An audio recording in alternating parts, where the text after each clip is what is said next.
I stared at the notification on my phone, heart pounding as the words, "Acquisition complete. Vertex Global, now under Ecolux management," flashed across the screen. The name of my ex-husband, Daniel Parker, appeared in the press release, noting his removal as CEO. I felt a rush of emotions flood through me: vindication, pride, and an unexpected touch of melancholy. Before we jump back in, tell us where you're tuning in from. And if this story touches you, make sure you're subscribed, because tomorrow I've saved something extra special for you. 8 years earlier, Daniel had laughed when I suggested investing our savings in sustainable home goods. "Stick to what you know, Becca," he'd said dismissively. "You're just a marketing manager playing with spreadsheets. Leave the real business to those of us who understand it." Those words had cut deeper than the divorce papers he served me months later. He left me with almost nothing, a meager settlement that barely covered 6 months of rent. He thought I would crumble, that I'd come crawling back begging for help. He never imagined that one day my company would acquire his failing corporation in a unanimous board decision that he couldn't block. As I scrolled through the official press release, I couldn't help but smile.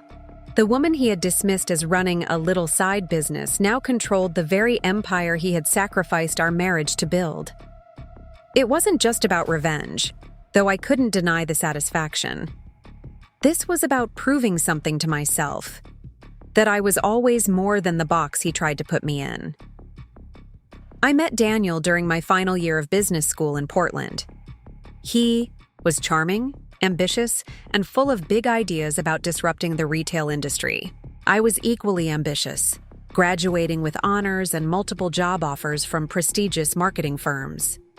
We seemed perfectly matched, two driven individuals ready to take on the world. We married a year later in a small ceremony overlooking the Columbia River Gorge. Those early days were magical. We would stay up late dreaming about our future, sketching business ideas on napkins, and challenging each other intellectually. We promised to build our careers together, supporting each other's aspirations equally. "We'll be partners in everything," Daniel had said, holding my hand under the stars on our honeymoon at Cannon Beach. "Your success is my success." For the first 3 years, that seemed true.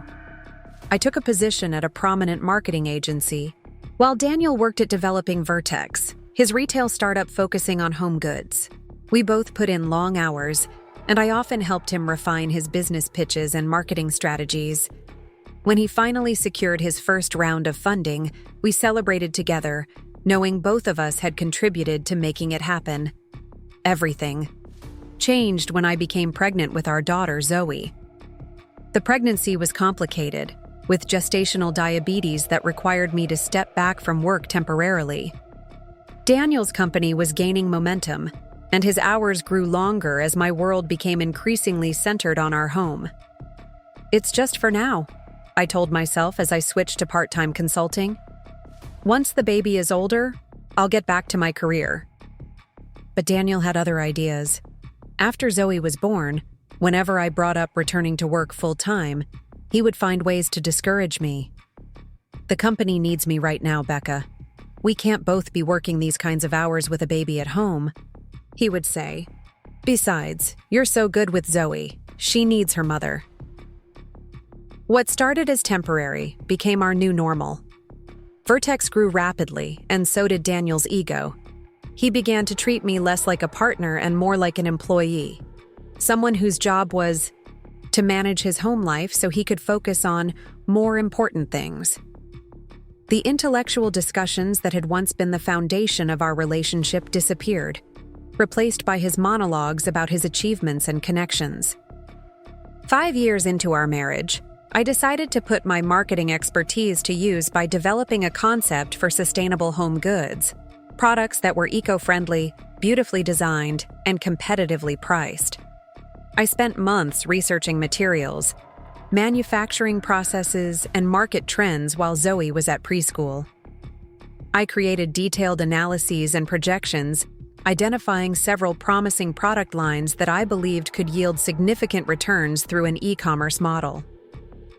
Excited to share my findings with Daniel, I prepared a presentation one evening after Zoe was asleep. I spread the documents across our dining room table, eager to reconnect with him on an intellectual level and contribute to our financial future. "I've been analyzing some business opportunities," I began, pulling up charts on my laptop. "There's a gap in the market for sustainable home essentials that I think we could fill with the right approach." Daniel barely glanced at my work before cutting me off with a laugh. "Becca, what is this? Playing entrepreneur now?" He flipped through my carefully prepared analyses with casual disregard. "This isn't a game, you know. These decisions require actual business experience." I felt my cheeks burn. "I have an MBA and worked in marketing for 5 years, Daniel. This isn't me playing at anything." His expression softened into something worse than dismissal: pity. "That was a long time ago. The market has changed. You've been out of the loop, focused on other things. Being home with our daughter doesn't mean my brain stopped working," I countered, trying to keep my voice steady. Daniel sighed, checking his watch. "Look, I appreciate the effort, but let's be realistic. This is just a little side business idea, a hobby at best. Leave the serious business decisions to me. I do this every day." He gathered his things and headed to his home office, leaving my research scattered across the table. "I have a board presentation tomorrow. Can you make sure my blue suit is pressed?" That night, lying awake beside him, I realized how far we had drifted.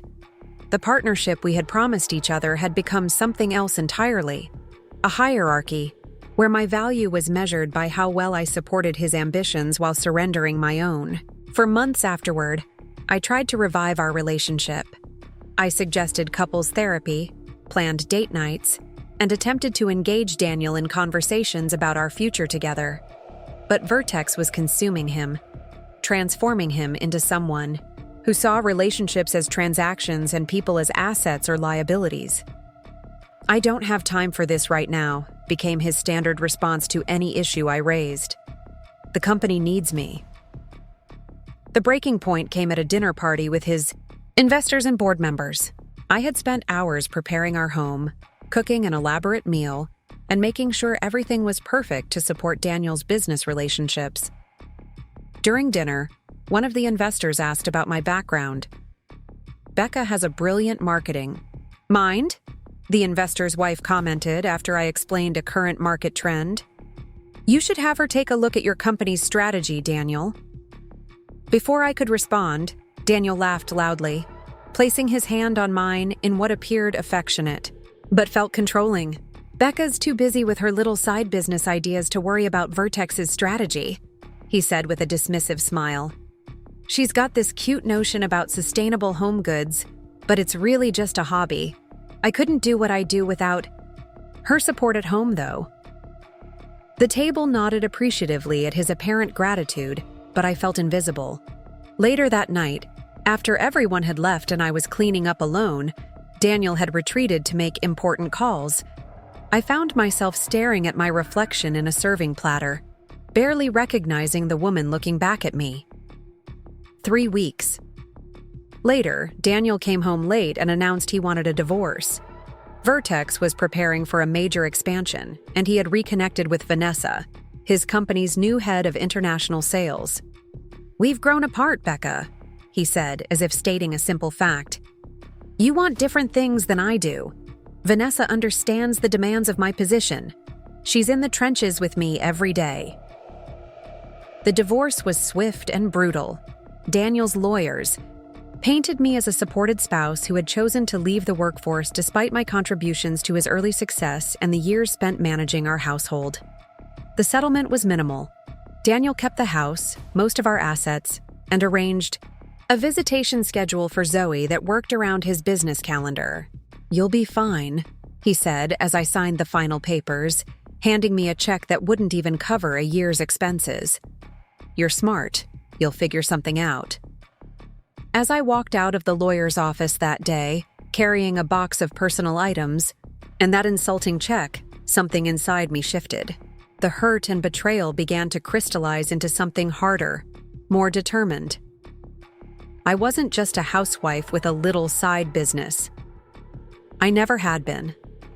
And Daniel Parker was about to learn exactly what I was capable of. The first month, after the divorce, was the hardest. I moved into a small 2-bedroom apartment in Portland's Pearl District, a stark contrast to the 5-bedroom house Daniel and I had shared in West Hills. On the nights when Zoe stayed with me, we made it an adventure, building pillow forts in the living room and pretending we were explorers in a new land. But when she returned to Daniel's, the silence was deafening. "Mommy, why is Daddy's house so much bigger?" Zoe asked innocently after one weekend. She was only 7, too young to understand the complexities of divorce settlements and asset division. "Different houses are good for different things," I told her, keeping my voice light. "Our apartment is just the right size for cozy movie nights and making memories." Preparing and narrating this story took us a lot of time, so if you are enjoying it, subscribe to our channel. It means a lot to us. Now back to the story. But after tucking her into bed that night, I sat at my tiny kitchen table and faced the brutal reality of my situation. The settlement money would run out quickly. I needed to rebuild my career after a 5-year gap in an industry that moved at lightning speed. Daniel had kept all our social connections, most of whom were tied to Vertex. And worst of all, I had lost confidence in myself. For a week, I allowed myself to grieve. For my marriage, for the years I'd spent supporting Daniel's dreams at the expense of my own, for the woman I used to be. I scrolled through social media, watching Daniel and Vanessa attend industry events, their smiles a painful reminder of how quickly I'd been replaced, both personally and professionally. Then one morning, I came across an article about Vertex's latest acquisition, a small sustainable home goods manufacturer that I had actually included in my market research. The very research Daniel had mocked. According to the article, the Sator acquisition was expected to boost Vertex's portfolio considerably, exactly as I had projected. I stared at my screen, a strange feeling washing over me. It wasn't just anger or resentment, it was validation. I had been right, despite being out of the industry for years. My analysis had been spot on. Daniel had dismissed my insights, yet here he was, profiting from the very opportunity I had identified. That was the moment everything changed. I closed my social media apps, opened a fresh document on my laptop, and began to write. Not a letter to Daniel or a journal entry to vent my frustrations, but a business plan. If my investment instincts were still sharp enough to identify valuable acquisitions, then perhaps they were sharp enough to build something new. I started researching the current e-commerce landscape, analyzing how it had evolved since I'd left the workforce. I identified gaps in the market, particularly for sustainable home goods that combined eco-friendly materials with sophisticated design, products that appealed to conscious consumers who didn't want to sacrifice aesthetics for ethics. This was the same concept Daniel had dismissed as a little side business, but I now saw its full potential. Using the settlement money as seed capital might be risky with Zoe to consider, but playing it safe hadn't exactly worked in my favor, so far. For the next 3 months, I lived on a strict budget. When Zoe was with Daniel, I worked around the clock, reconnecting with old colleagues from business school, taking online courses to update my digital marketing skills, and refining my business concept. I named my company EcoLux Essentials, a brand that would offer eco-friendly home goods with the aesthetics and quality of luxury products, but at accessible price points. My first major obstacle was finding suppliers willing to work with a small startup that demanded sustainable manufacturing practices. After 15 rejections, I changed my approach. Rather than seeking established manufacturers, I reached out to small artisans and workshops that were already creating eco-friendly products but lacked marketing reach. I created a model where EcoLux would provide the platform branding, and customer base, while they would provide the craftsmanship and authentic sustainability credentials. Olivia Chen, founder of a successful tech platform that connected conscious consumers with ethical brands, was the first to take a meeting with me. She had faced similar skepticism when starting her company as a single mother in her 40s. "Your business model is impressive," she said, reviewing my presentation. "But what makes you think you can compete with established retailers like Vertex after being out of the game so long?" It was the question everyone had been dancing around, finally stated plainly. I appreciated her directness. "Because I've been watching from the outside," I replied. "I've seen how Vertex and companies like it pay lip service to sustainability while maintaining wasteful practices. I've experienced firsthand what it means to be underestimated, and I know how to recognize potential in places others don't bother to look." Olivia studied me for a long moment before nodding. "I'll invest on one condition. You bring in at least 2 other strategic partners. I need to know this isn't just about proving something to your ex-husband." Her words stung because they cut close to home. Was this about Daniel? Partly, I had to admit. But it was about so much more. About reclaiming my identity, creating something meaningful, and hopefully changing an industry that too often overlooked authentic sustainability in favor of greenwashing and marketing gimmicks. "This is about building something that should exist," I told her, "whether Daniel ever knows about it or not." With Olivia's conditional commitment, I had credibility to approach others. Jason Rivera, a former marketing colleague who had gone on to launch several successful e-commerce ventures, signed on next. Then came Natalie Washington, a financial expert with experience in scaling sustainable businesses. Within 2 months, I had assembled a small but powerful group of backers who believed in my vision. EcoLux Essentials launched with modest capital, but a clear mission.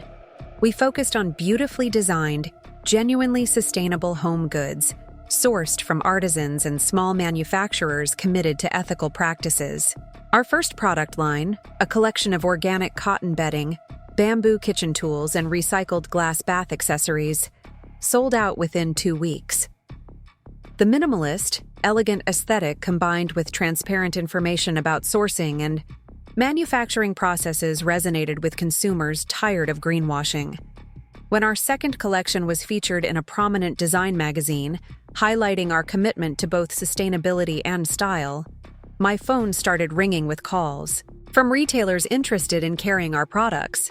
I declined most offers, focusing instead on our direct-to-consumer model that allowed us to control the customer experience and maintain our margins. 3 years after the divorce, EcoLux had grown from my kitchen table operation to a thriving e-commerce company with a small but dedicated team working from our office in Portland's Alberta Arts District. We had a reputation for authentic sustainability and design excellence, and a growing, loyal customer base. Zoe, now 10, often visited the office after school. She had her own small desk where she would do homework while I finished work. "I told Dad about your company," she mentioned casually one afternoon. "He said it sounds interesting." My heart skipped a beat. "Did he? What else did he say?" Zoe shrugged, focused on her math worksheet. "Not much. He seemed surprised, though.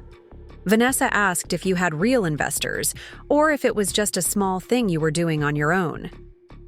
I smiled, turning back to my computer. "And what did you tell them?" "I said you're the boss, and you have meetings all day with important people," she replied proudly. "And that you let me help design the kids' collection, which is the best part." That night, after Zoe was asleep, I found myself looking up Vertex online. The company had continued to grow under Daniel's leadership. They had made several more acquisitions, expanded internationally, and according to industry news, were preparing for a potential IPO within the next year. Daniel's professional success didn't bother me as much as it once might have. I was building something of my own now, something that reflected my values and vision. Still, a small part of me wondered if he ever thought about how quickly he had written me off. How confidently he had labeled my idea a little side business, as if those years at home had erased my intelligence and potential. 5 years after the divorce, Ecolux Essentials had established itself as a respected player in the sustainable home goods market. We had expanded our focus beyond direct-to-consumer e-commerce to include select retail partnerships with boutique stores that shared our values. Our Portland distribution center had grown to a 30,000-square-foot facility, and we had opened a second location in Denver to better serve customers across the country. Our team had expanded to 45 full-time employees, many of whom were parents with flexible schedules, a policy I had implemented after experiencing firsthand how challenging it could be to balance work and family responsibilities. I was reviewing potential new product lines when Jason, now our Chief Operations Officer, knocked on my office door. "You need to see this," he said, placing a file on my desk. "Vertex Global is facing some serious challenges." I opened the folder to find a comprehensive analysis of Daniel's company. After years of aggressive expansion, Vertex had taken on significant debt. Several of their recent acquisitions weren't performing as projected, and there were rumors that the planned IPO had been postponed indefinitely. Their stock, which had been trading on private markets, had dropped nearly 30% in 6 months. "Their board is divided on next steps," Jason continued. "Half want to restructure, cut costs, and stabilize. The other half, including your ex-husband, want to double down with more acquisitions to boost their portfolio before going public." I studied the numbers carefully, seeing the precarious position Vertex was in. Daniel's strategy had always been aggressive growth at all costs. It had served him well during the retail boom, but the market was shifting toward sustainability and ethical practices, areas where Vertex was notably deficient despite their recent green marketing push. "Why are you showing me this?" I asked, though I already knew the answer. Jason smiled slightly. "Their largest investor is looking to exit. They're quietly shopping their 28% stake. It wouldn't give us control, but it would make us the largest single shareholder, enough to influence the board's direction." I leaned back in my chair, my mind racing with possibilities. 5 years ago, I couldn't have imagined being in a position to even consider such a move. Now it was actually within reach. "Get me everything you can on Vertex's current situation," I said. "Board composition, debt structure, employee retention rates, customer satisfaction metrics, the works, and find out what price the investor is looking for." As Jason left my office, I turned to the window, watching the Portland skyline as the late afternoon sun cast long shadows between buildings. I wasn't interested in revenge. That emotion had faded years ago as I built Ecolux. But there was something poetic about potentially saving the company Daniel had built using the very business philosophy he had dismissed. Would I move forward with this? I wasn't sure yet, but for the first time since the divorce, I felt the playing field between Daniel and me leveling out. And it felt good to have options. Options I had created for myself by refusing to accept the limitations he had tried to place on me. That evening, as I helped Zoe with her science project, a model showcasing textile waste in the fashion industry, my phone buzzed with a message from Jason. "Investor willing to discuss terms. Meeting set for next week." I set my phone down, smiling to myself as I turned back to my daughter. The woman Daniel had dismissed as running a little side business was about to make the most important business decision of her career. And whatever I decided, it would be on my terms. The week before my meeting with Vertex's exiting investor, I barely slept. The potential acquisition consumed my thoughts. Each night after Zoe went to bed, I pored over the research Jason and our team had compiled, looking for angles I might have missed. Vertex's financials told a clear story. Daniel had prioritized expansion over sustainability, both financial and environmental. The company had acquired 17 smaller firms in just 4 years, taking on substantial debt with each purchase. While revenue had grown impressively, Profits hadn't kept pace with the increasing debt service. It was a house of cards that had begun to wobble. "Are you okay, Mom?" Zoe asked over breakfast one morning, studying my face with concern. "You look tired." I smiled, tucking a strand of hair behind her ear. "Just some big decisions at work, sweetheart. Nothing for you to worry about." "Is it about Dad's company?" she asked, surprising me with her perceptiveness. At 12, she was becoming increasingly aware of the complexities in the adult world around her. I hesitated, unsure how much to share. "What makes you ask that?" She shrugged, pushing her cereal around in her bowl. "I heard Dad arguing with Vanessa last night. He sounded stressed about work stuff." A pang of worry shot through me. Whatever my feelings about Daniel, I never wanted Zoe caught in the middle of business tensions on top of the normal challenges of having divorced parents. Business can be stressful sometimes, I said carefully. "But that's for grown-ups to handle. You just focus on being 12, okay?" She nodded, but the concern lingered in her eyes. "If you helped Dad's company, would that make things better?" The innocent question struck me deeply. Zoe wasn't asking about market share or return on investment. She was asking if I could fix something that was causing strain in her other home. For her, this wasn't about business strategy or personal vindication. It was about the people she loved. "It's complicated, honey," I said finally. "But I promise I'll think about what's best for everyone." That conversation stayed with me as I prepared for the meeting with Martin Donovan, the investor looking to exit Vertex Global. His firm, Redwood Capital, had been Vertex's first major backer, the one that had given Daniel his big break when Vertex was just a promising startup. Their decision to pull out now would be a significant blow, both financially and symbolically. Martin was waiting when I arrived at the upscale restaurant where we'd arranged to meet. He rose to greet me, his expression revealing nothing. "Rebecca, thank you for coming," he said, shaking my hand firmly. "I must admit, when your name came up as a potential buyer, I was intrigued." We ordered drinks and made polite small talk until the waiter left us alone. Then Martin leaned forward, his demeanor shifting from cordial to businesslike. "Let's not dance around this," he said.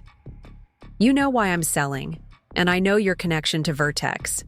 The question is whether this is a business decision for you, or something more personal." I met his gaze steadily. "Would it matter if it were both?" He considered this, swirling his scotch. "It might. I've been with Vertex since the beginning. Daniel Parker may have his flaws, but he built something valuable. I wouldn't want to see that destroyed out of spite." "Spite would be a poor investment strategy," I replied. "I'm interested in Vertex because I see potential that's being squandered. The company has strong core assets, valuable market position, and talented teams. What it lacks is prudent financial management and a genuine commitment to sustainability, not just as marketing, but as a business model." Martin studied me for a long moment. "You've done your homework." "I always do." He nodded, seeming satisfied. "Here's my situation. I need to liquidate this position to fund other commitments, but I'm not desperate enough to accept just any offer. And I won't trigger a fire sale that tanks the company's value." "What's your timeline?" I asked. 60 days ideally, 90 at the outside." I took a sip of my drink, calculating. "And what about the right of first refusal clause in your investment agreement? Daniel will fight to block any sale to me." Martin smiled for the first time that evening. "That's where things get interesting. The clause expired during the last round of financing, an oversight in the new terms. Daniel can't legally block a sale, though he'll certainly try to outbid you if he finds out you're the buyer." The revelation changed everything. If Daniel couldn't block the sale, my primary obstacle was simply having the capital to make a competitive offer. Ecolux had grown substantially, but acquiring a 28% stake in Vertex would require resources beyond what we currently had available. I'm assuming you've had other inquiries, I said. Several, but most are waiting to see if Vertex resolves its current challenges before committing. You're the only one who seems eager to jump in now. Sometimes the best opportunities come, disguised as problems, I replied. By the time we finished dinner, Martin had given me a clear picture of his expectations. His asking price was high but not unreasonable given Vertex's underlying assets. He would give Ecolux exclusive negotiating rights for 30 days, provided we could show proof of funds or committed financing. As I drove home that night, my mind was already working on how to structure the deal. Ecolux would need partners. We couldn't do this alone, not without risking everything we'd built. But with the right consortium of investors, we could make a compelling offer. The next morning, I called an emergency meeting with my executive team. Jason, Olivia, and our CFO, Natalie, gathered in the conference room as I laid out the opportunity. Vertex Global is vulnerable but still valuable, I explained, pointing to the projections on the screen. With the right restructuring and a shift in strategy toward authentic sustainability, we could not only recover our investment, but potentially double it within 3 years. Jason looked skeptical. That's assuming we can implement those changes. Even as the largest shareholder, we'd still be facing resistance from the current management, including your ex-husband. He's right, Olivia added. Daniel will fight any interference, especially from you. This could get messy, professionally and personally. I knew they were right to be concerned. This wasn't a typical acquisition target. The personal history complicated everything. I understand the risks, I said, but I also see an opportunity that aligns perfectly with our investment thesis. Vertex has acquired some innovative brands and product lines, then burdened them with unrealistic growth, targets, and insufficient commitment to actual sustainability. We can liberate that potential, streamline operations, and build something more authentic. Natalie, who had been quietly reviewing the financials, finally spoke. The numbers support your analysis, but we'd need to raise significant capital. We'd be putting a lot of eggs in one basket. Which is why I'm proposing we form a consortium, I replied. Ecolux would lead, but we'd bring in partners to distribute the risk and provide additional expertise. By the end of the meeting, we had agreed to move forward with exploring the acquisition. Natalie would work on the financial modeling, Jason would identify potential partners, and Olivia would help me craft the strategic vision for Vertex post-acquisition. Over the next 2 weeks, we approached several potential investors who had worked with Ecolux in the past. Some were immediately interested, seeing the same potential we did. Others were hesitant, concerned about the company's debt load and the potential for a protracted battle with current management. Chloe Rivera, who had been one of my early backers, was particularly enthusiastic. I've been watching Vertex for years, she said during our pitch meeting. Daniel Parker built an impressive business, but he's been making increasingly risky bets. The company needs a new direction before it's too late. With Chloe's support and commitments from 4 other investors, we had secured enough funding to make a competitive offer. I called Martin to arrange the final negotiation meeting. The night before the meeting, I found myself standing in Zoe's doorway, watching her sleep. Whatever happened with Vertex would impact her too.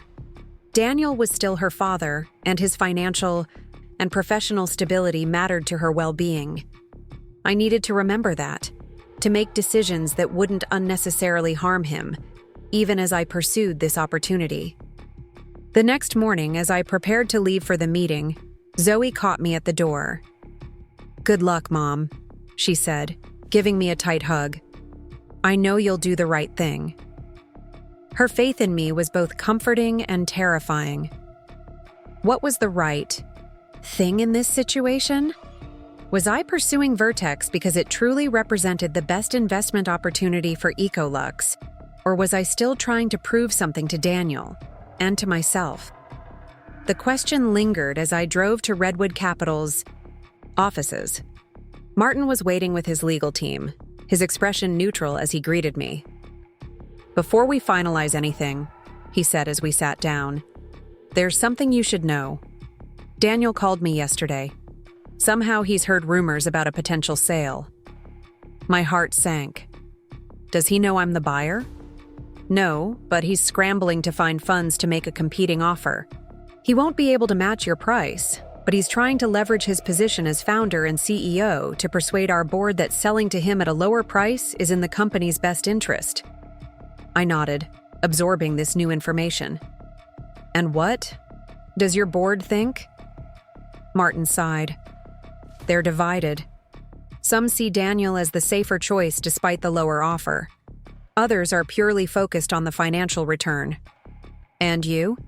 "I'm focused on closing this deal quickly and cleanly," he replied. "But I need to be sure you won't back out if things get complicated."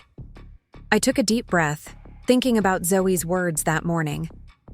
The right thing wasn't always the easiest path. Sometimes it meant making difficult choices with uncertain outcomes. "I won't back out," I said firmly. "But I want to be clear about something. My goal isn't to destroy Vertex or to humiliate Daniel. I want to preserve what's valuable about the company while correcting its course. That's best for everyone. The employees, the shareholders, and yes, even for Daniel in the long run, though he may not see it that way." Martin studied me for a long moment before nodding. "Then let's move forward." 3 hours later, after intensive negotiations and multiple calls with our respective legal teams, we had a deal. Ecolux Essentials, along with our consortium, would acquire Redwood Capital's 28% stake in Vertex Global. The paperwork would be finalized within a week, and the transaction would be announced immediately afterward. As I drove back to the office, I felt a strange mix of exhilaration and trepidation.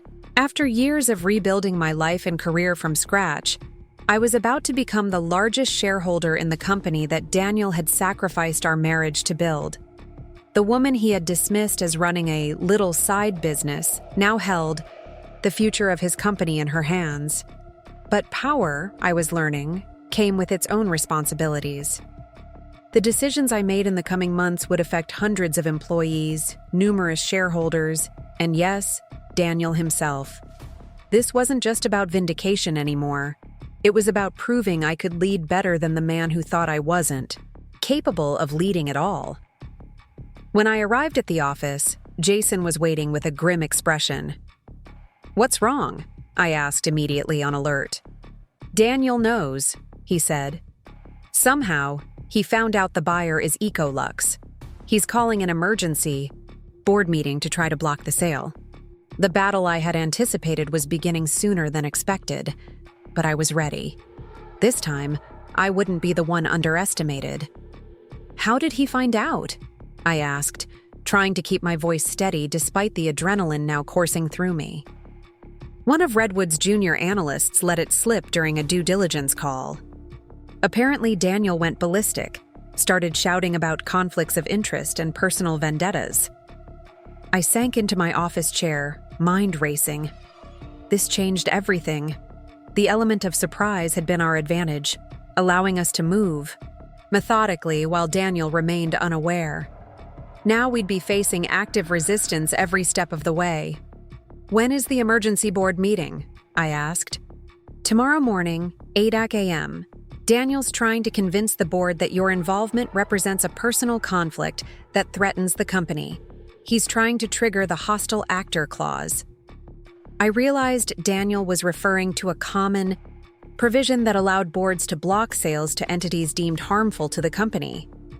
"But Redwood's shares are privately held," I said. "The board can't legally stop Martin from selling to whomever he chooses."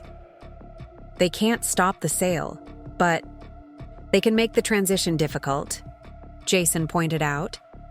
"And they could potentially remove you as a shareholder later through a forced buyout if they can prove your actions are detrimental to the company." I nodded, understanding the strategy.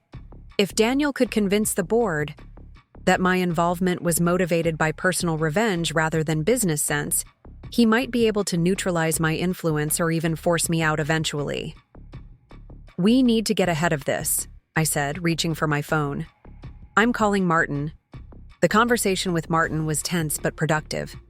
He confirmed that Daniel had called him in a fury, threatening legal action and making various accusations about my motives. The deal is still moving forward, Martin assured me.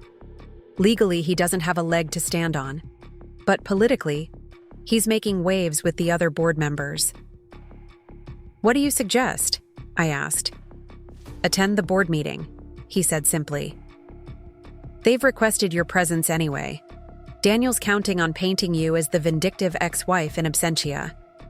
Don't give him that opportunity. After hanging up, I called Olivia. As one of my key investors and advisors, I needed her perspective. It's a trap, she warned. Daniel wants to provoke you into saying or doing something that confirms his narrative. I know, I agreed. But if I don't show up, I look guilty or cowardly. Then you go, but not alone, Olivia insisted. You bring your legal counsel and financial team. You keep it strictly business no matter what he says, no matter how personal he gets. You stick to the numbers. The next morning, I dressed with careful consideration, a conservative navy suit that projected competence and stability, not aggression. Jason and our legal counsel, Angela, met me in the lobby of Vertex Global headquarters. We reviewed our strategy one final time before heading up to the boardroom. The room fell silent as I entered. 10 board members sat around the massive conference table with Daniel at the head. Vanessa was there too, sitting slightly behind him with a tablet, presumably taking notes. Her eyes widened slightly when she saw me, but she quickly recovered. Her composure. Daniel looked different than I remembered. More lines around his eyes, his posture rigid with tension. For a brief moment, our eyes met, and I saw a flicker of something I couldn't quite identify. Surprise? Respect? Fear? Perhaps? A combination of all three. The board chair, a silver-haired man named Richard Wilson, cleared his throat. Ms. Mitchell, thank you for joining us on such short notice. I believe you know everyone here? I smiled politely. Thank you for accommodating me. Yes, I'm familiar with the board, though I haven't had the pleasure of meeting everyone personally. Daniel didn't wait for further pleasantries. Let's cut to the chase, he said, his voice tight. Becca, what exactly are you trying to accomplish by buying into Vertex? I could feel every eye in the room on me, measuring my response. This was the moment Daniel hoped I would betray some personal motivation, some hint of revenge that would validate his narrative. I'm representing Ecolux Essentials and our investment consortium, I replied evenly, opening my portfolio. We see significant untapped value in Vertex Global. The company has acquired excellent properties and market position, but is currently over-leveraged and underperforming relative to its potential. Our analysis suggests that with strategic restructuring and a genuine commitment to sustainability, Vertex could significantly improve its profit margins and long-term stability. I proceeded to distribute copies of our analysis to each board member, including Daniel. The report was comprehensive, detailing Vertex's financial challenges and our proposed solutions, complete with projected outcomes under various scenarios. As you can see, I continued, our interest is purely financial. Vertex represents an undervalued asset with strong growth potential under the right management approach, one that prioritizes authentic sustainability, not just as marketing, but as a business model. Daniel's face darkened at the implication. Under the right management? Are you suggesting the current leadership is inadequate? I met his gaze directly. The numbers speak for themselves, Daniel. Vertex's debt-to-equity ratio has increased by 80% over the past 3 years. Your last 4 acquisitions have all missed their revenue targets. Meanwhile, your sustainability initiatives have been largely cosmetic, failing to address the fundamental waste in your supply chain. His jaw tightened. We're in an aggressive growth phase. Short-term metrics don't reflect our long-term strategy. Growth without profitability isn't sustainable, I countered. Your current trajectory puts Vertex at risk of covenant violations on your loans within 18 months. One of the board members, an older woman I recognized as Dr. Helen Morgan, leaned forward. Ms. Mitchell, these projections are concerning. Are you confident in these numbers? Absolutely, I replied.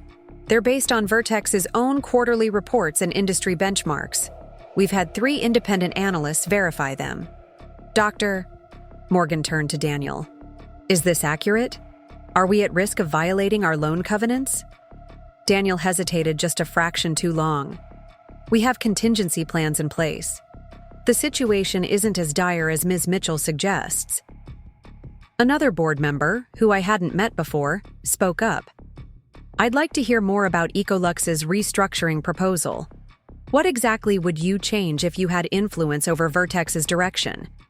For the next 45 minutes, I outlined our vision for Vertex, focusing on consolidating the recent acquisitions, optimizing operations, reducing waste, and reinvesting in authentic sustainability initiatives. I emphasized retaining key talent and creating a more viable growth model that wouldn't require constant fundraising. Throughout my presentation, Daniel interrupted repeatedly with objections and challenges, but I remained calm, addressing each point with data and reasoned analysis. I could sense the board's attention shifting, their skepticism giving way to genuine interest in our approach. This all sounds promising, Richard said when I finished, but it doesn't address the elephant in the room. Ms. Mitchell, you and Mr. Parker have a personal history. How can the board be confident that your involvement won't introduce conflicts that might harm the company? It was the question I had been expecting, the one Daniel had undoubtedly planted. From the corner of my eye, I could see him leaning forward slightly, waiting for my response. Mr. Wilson, I understand your concern, I said carefully. Yes, Daniel and I were married. Yes, we have a daughter together. Those facts aren't in dispute. But Ecolux Essentials has built its reputation on identifying undervalued companies and helping them reach their full potential through authentic sustainability. My personal history gives me insight into Vertex's operations, but it doesn't dictate our investment strategy. I paused, glancing around the table. If I were motivated by personal feelings, there are far easier ways to express them than committing millions in investment capital to a complex corporate restructuring. A few board members nodded, and I continued. Moreover, our consortium includes respected investors like Chloe Rivera and Olivia Chen, who have their own reputations to protect. They wouldn't back this acquisition if they believed it was motivated by anything other than sound business principles. Daniel stood abruptly. This is absurd. Becca has no experience running a company of Vertex's size. Her firm is a boutique operation that's 5 years old. She's trying to use our past relationship to gain control over something she couldn't build herself. The comment stung, echoing the dismissive attitude that had characterized the end of our marriage. But I remained composed, refusing to take the bait. Ecolux Essentials has delivered an average annual return of 32% to our investors, I replied, keeping my voice measured. We've successfully guided multiple companies through sustainability transformations. Our track record speaks for itself. I turned to address the entire board. I'm not here to relitigate my divorce or engage in personal disputes. I'm here because Vertex Global has tremendous potential that's currently being squandered by unsustainable practices. Either you address these issues now, with us as partners, or you'll be forced to address them later under far less favorable circumstances. The board chair called for a brief recess after that exchange. As people filed out of the room, Daniel approached me, his expression tightly controlled. "Can we speak privately?" he asked. I glanced at Jason and Angela, who looked concerned. "Anything you have to say to me can be said in front of my team," I replied. Daniel clenched his jaw but nodded. "Fine.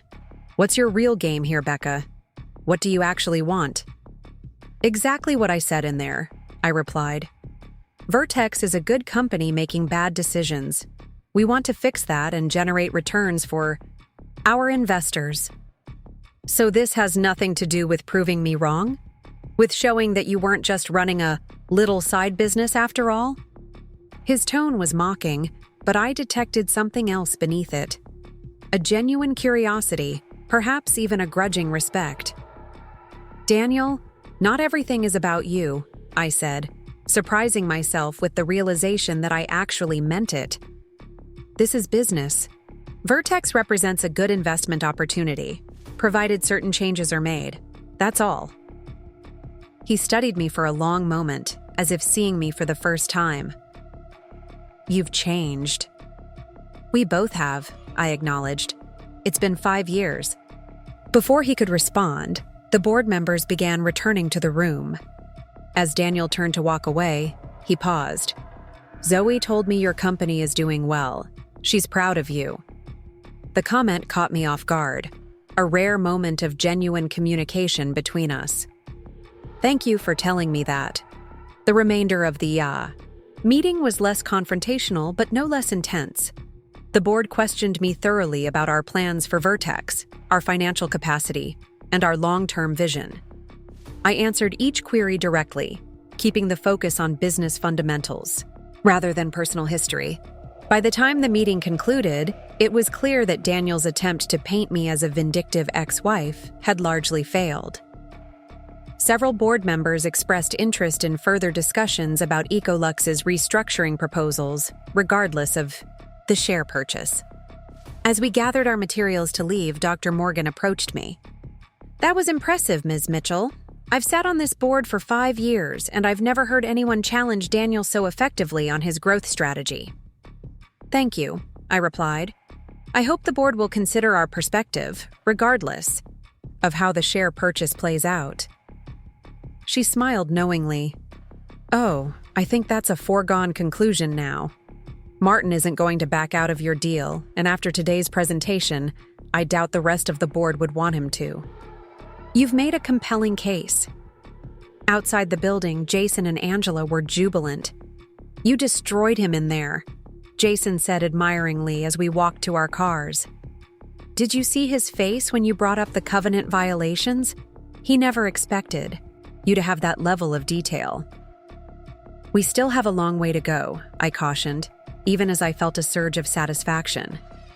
The deal isn't closed yet, and even once it is, we'll be minority shareholders. Daniel will fight us every step of the way. Angela shook her head. After today, I'm not so sure.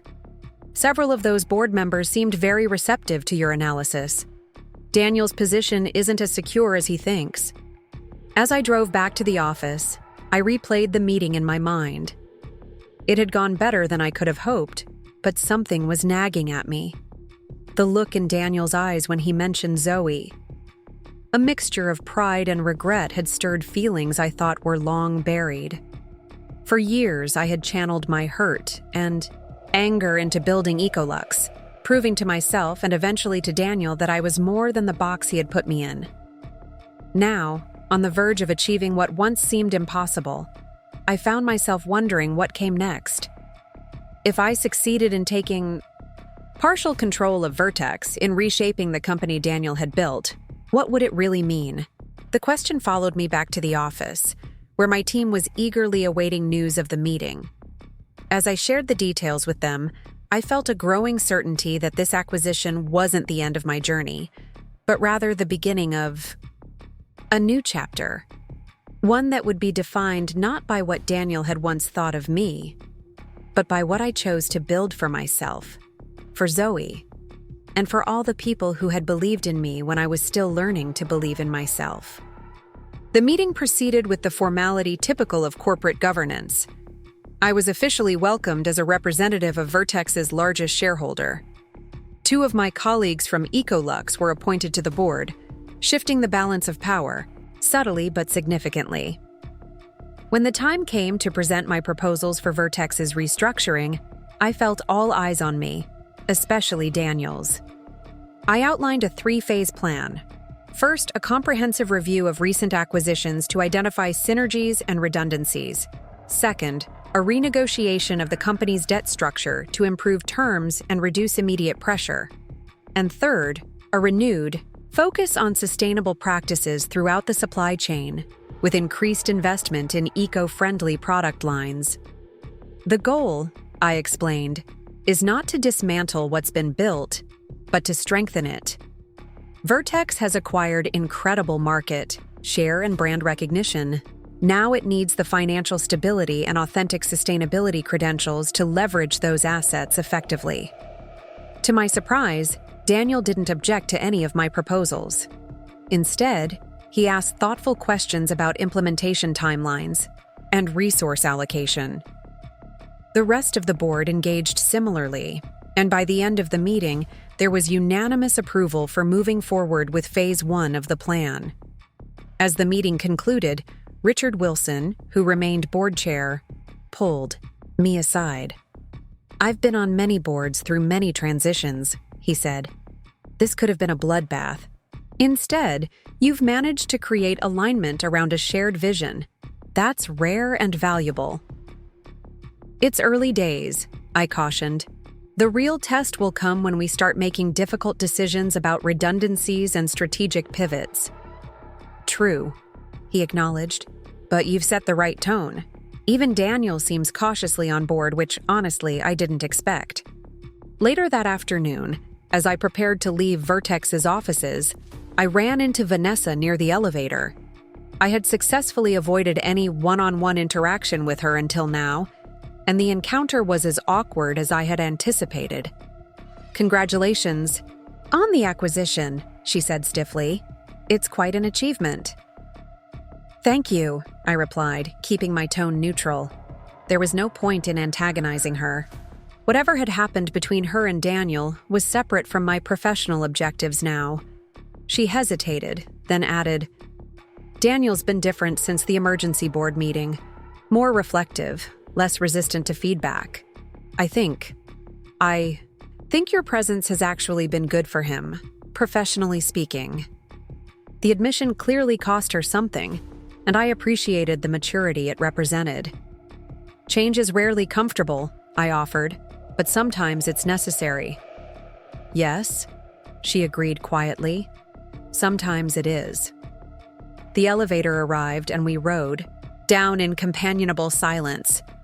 As we parted in the lobby, Vanessa turned back. "Zoe is a remarkable young woman. You've done an incredible job with her." "Thank you," I said, genuinely touched. "She's the best of both of us, I think." Driving home that evening, I reflected on how differently the day had unfolded compared to my expectations. I had prepared for resistance, for conflict, for a power struggle with Daniel that would require all my strategic skills to navigate. Instead, there had been a surprising level of acceptance, even collaboration. Was it possible that Daniel had genuinely recognized the wisdom in my approach? Or was he simply being pragmatic, adapting to a situation he couldn't control? Either way, the outcome was promising for Vertex's future. Over the following months, our restructuring plan gained momentum. The comprehensive review of Vertex's acquisitions revealed both problems and opportunities. Some units were underperforming due to insufficient resources or misalignment with Vertex's core business. Others showed incredible potential but had been hampered by aggressive revenue targets that prioritized short-term growth over sustainable development. Daniel, to his credit, engaged constructively with the process. While he occasionally pushed back on specific recommendations, he acknowledged the underlying issues and supported the broader direction. In board meetings, we developed a professional dynamic that, while not exactly warm, was respectful and productive. 6 months after Ecolux's acquisition, Vertex announced its quarterly results, the first that fully reflected our restructuring efforts. Revenue was slightly down, as we had anticipated, but profitability had improved significantly. The company's debt-to-equity ratio had begun to improve, and analyst reports praised the new strategic direction. The day after the announcement, Daniel asked to meet for coffee. We chose a neutral location, a small cafe halfway between our respective offices. It was the first time we had met outside of Vertex's headquarters since the acquisition. The market's responding well to the changes, he said after we had settled with our drinks. Our stock is up 12% since yesterday. The analysts understand what we're trying to do. Short-term revenue dips for long-term stability, I agreed. It's the right trade-off. Daniel nodded, turning his coffee cup slowly. I've been thinking a lot about trade-offs lately, about the choices I've made over the years. I remained silent, sensing he needed to express something important. When we were married, he continued, I made the worst trade-off possible. I sacrificed our relationship, our family, for what I thought was necessary for Vertex's success. I convinced myself that the company needed my single-minded focus, that anything less would lead to failure. Daniel, I began, uncomfortable with the personal turn. Please let me finish, he insisted gently.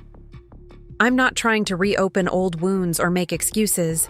I just need to acknowledge something I should have recognized years ago. You were never just running a little side business. Your instincts were always sharp, sharper than mine in many ways. The admission hung between us, unexpected and powerful. For years, I had wanted him to recognize this truth. Now that he had, I wasn't sure how to respond. Why are you telling me this now? I asked finally. He met my gaze directly. Because you've proven me wrong in the most comprehensive way possible. Because Vertex is stronger under your influence than it was under my exclusive control. And because Zoe deserves parents who can acknowledge their mistakes and learn from them. I nodded slowly, absorbing his words. Thank you for saying that. It means more than you might realize. We spent the next hour talking not about Vertex or our past, but about Zoe, her interests, her challenges, her future. For the first time in years, we were simply co-parents sharing pride and concern for our daughter, without the weight of old resentments clouding the conversation. As we prepared to leave, Daniel asked, was it worth it? Building Ecolux, taking on Vertex, all of it? I considered the question carefully. It wasn't the path I would have chosen originally, but yes, it was worth it. Not because it led me back to Vertex, or because it proved anything to you, but because it forced me to discover strengths I didn't know I had. He nodded thoughtfully. For what it's worth, I'm glad it was you who stepped in when Vertex was vulnerable. Anyone else might have dismantled what we built. You're making it better instead. Walking back to my car, I felt a sense of closure that had eluded me for years. The woman Daniel had once dismissed as running a little side business had indeed taken control of his company through her investment firm. But the victory that mattered most wasn't financial or professional, it was personal. I had reclaimed not just my career, but my confidence, my purpose, and most importantly, my own narrative. The journey ahead would still have challenges. Vertex's restructuring was far from complete, and navigating my new professional relationship with Daniel would require ongoing care and attention. But for the first time, I felt free of the need to prove myself to him or anyone else. I had built something meaningful on my own terms, something that reflected my values and vision. As I drove home, I called Zoe to check in on her day. Listening to her excited chatter about a science project, I smiled to myself. This moment of simple connection with my daughter, this life I had rebuilt from the ground up, this was the true measure of success. Not the acquisition of Vertex, not the vindication of my business acumen, but the knowledge that I had emerged from adversity stronger and more authentic than before. The woman Daniel had called a little side business owner had become so much more, not despite that chapter of my life, but because of how I had chosen to write all the chapters that followed. 1 year after Ecolux acquired its stake in Vertex Global, I stood at the podium in the company's largest conference room, addressing employees about our annual results.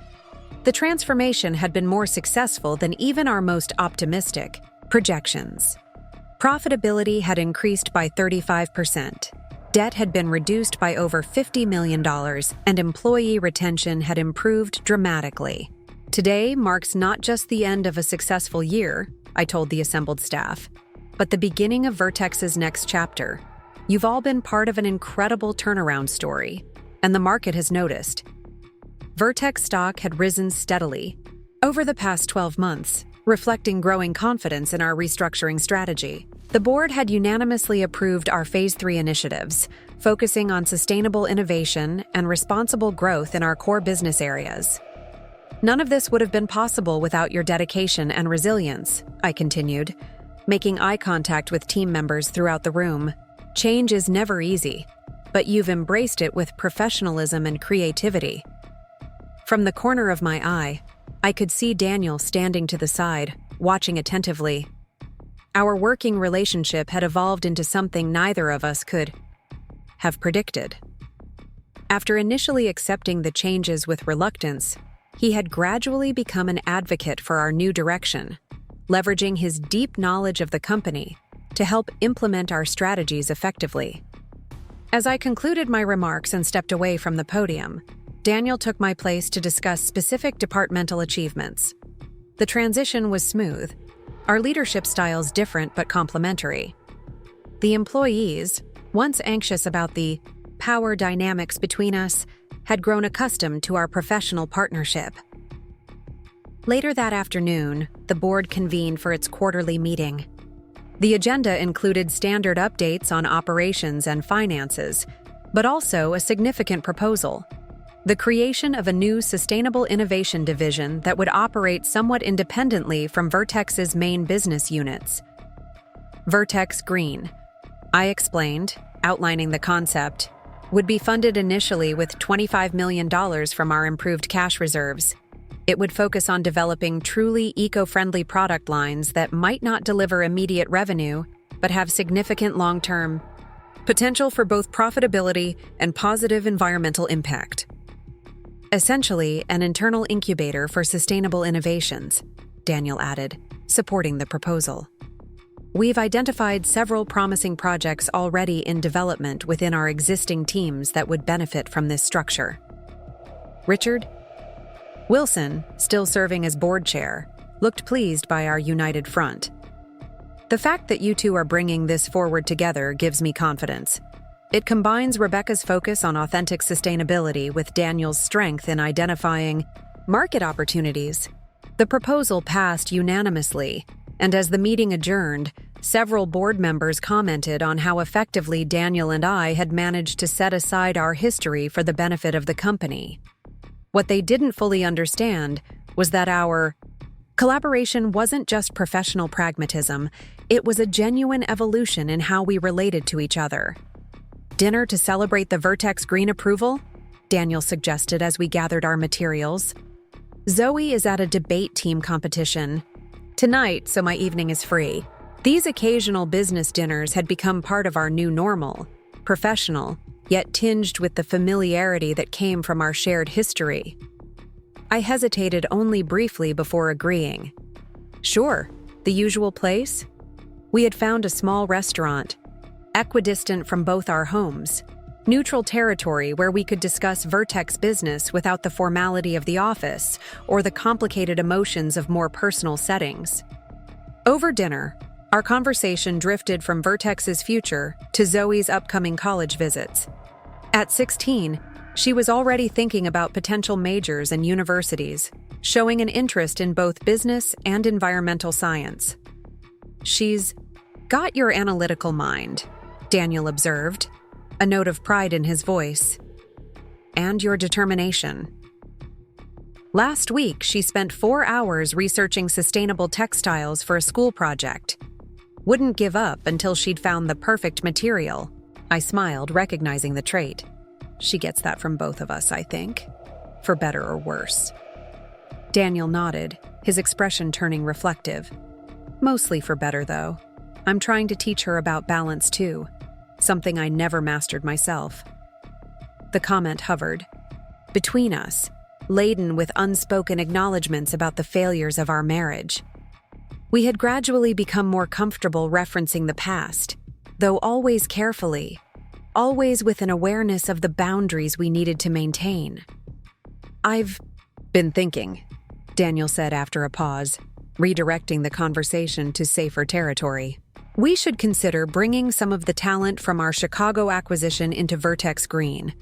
Their team has a different approach to problem solving that could be valuable.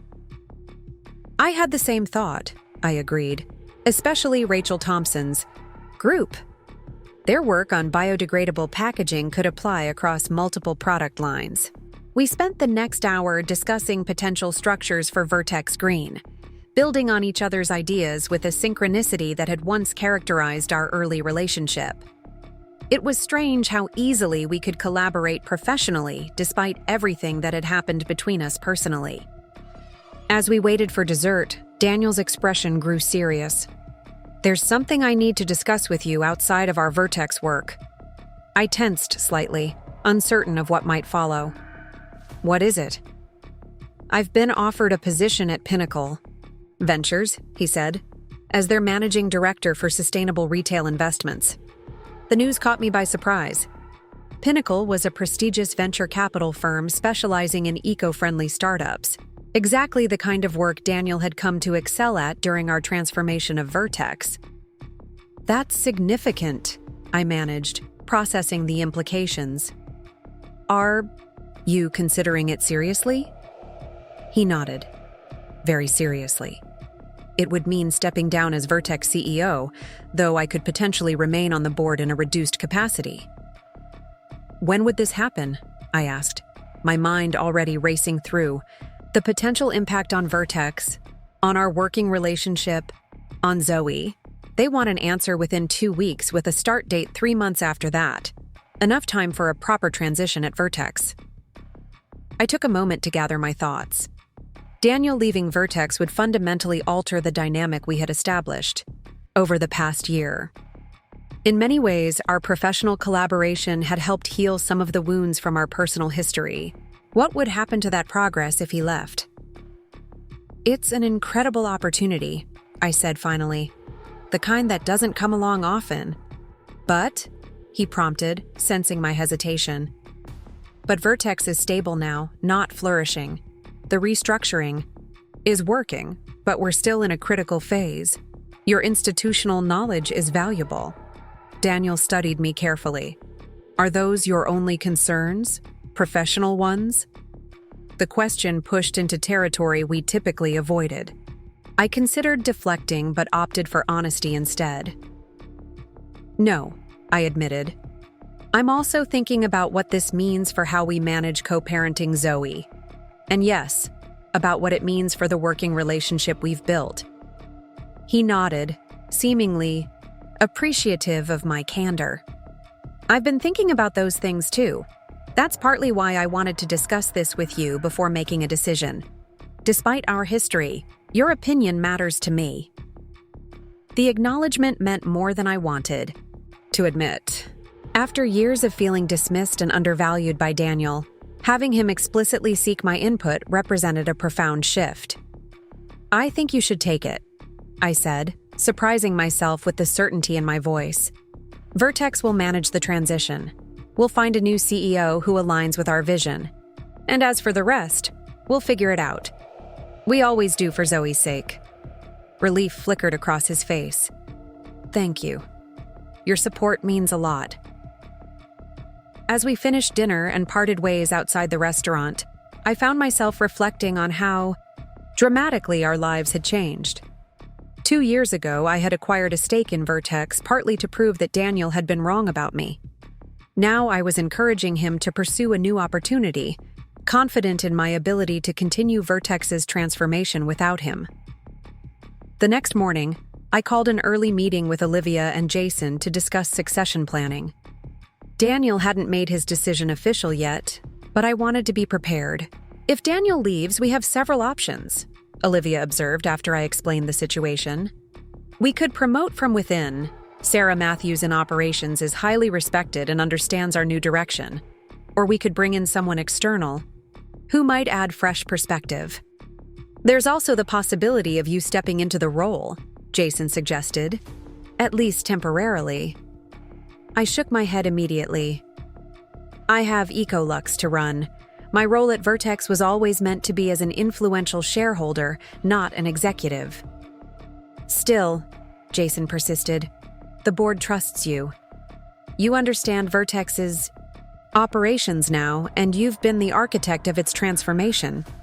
It would provide continuity during a critical phase. Let's develop a short list for each scenario, I said, not dismissing the idea entirely, but not embracing it either. And let's keep this confidential until Daniel makes his decision official.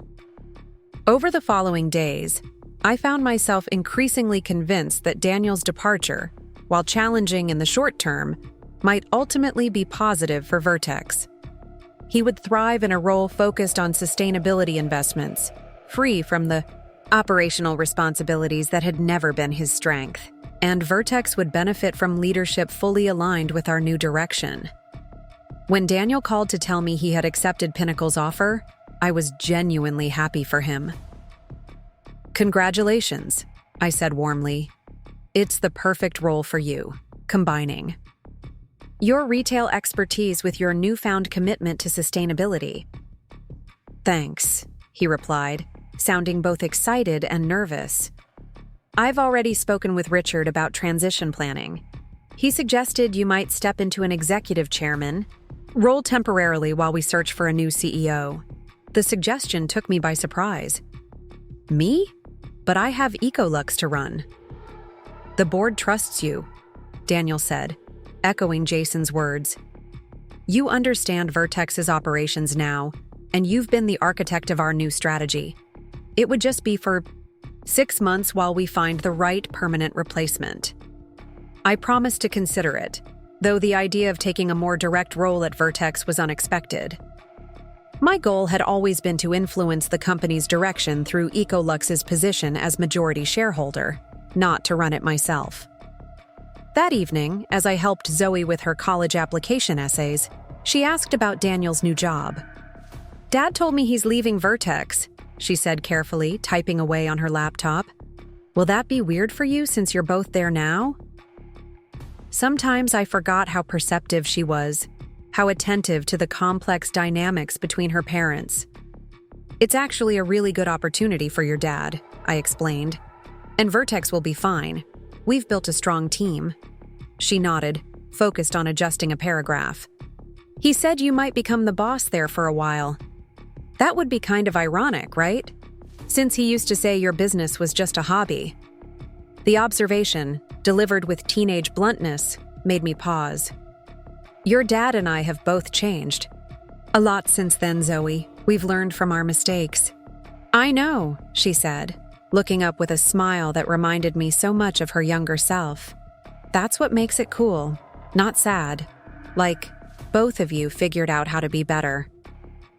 Her simple wisdom struck me deeply. In Zoe's eyes, the story of her parents wasn't just about past hurts or power dynamics. It was about growth and learning. Perhaps there was something profound in that perspective.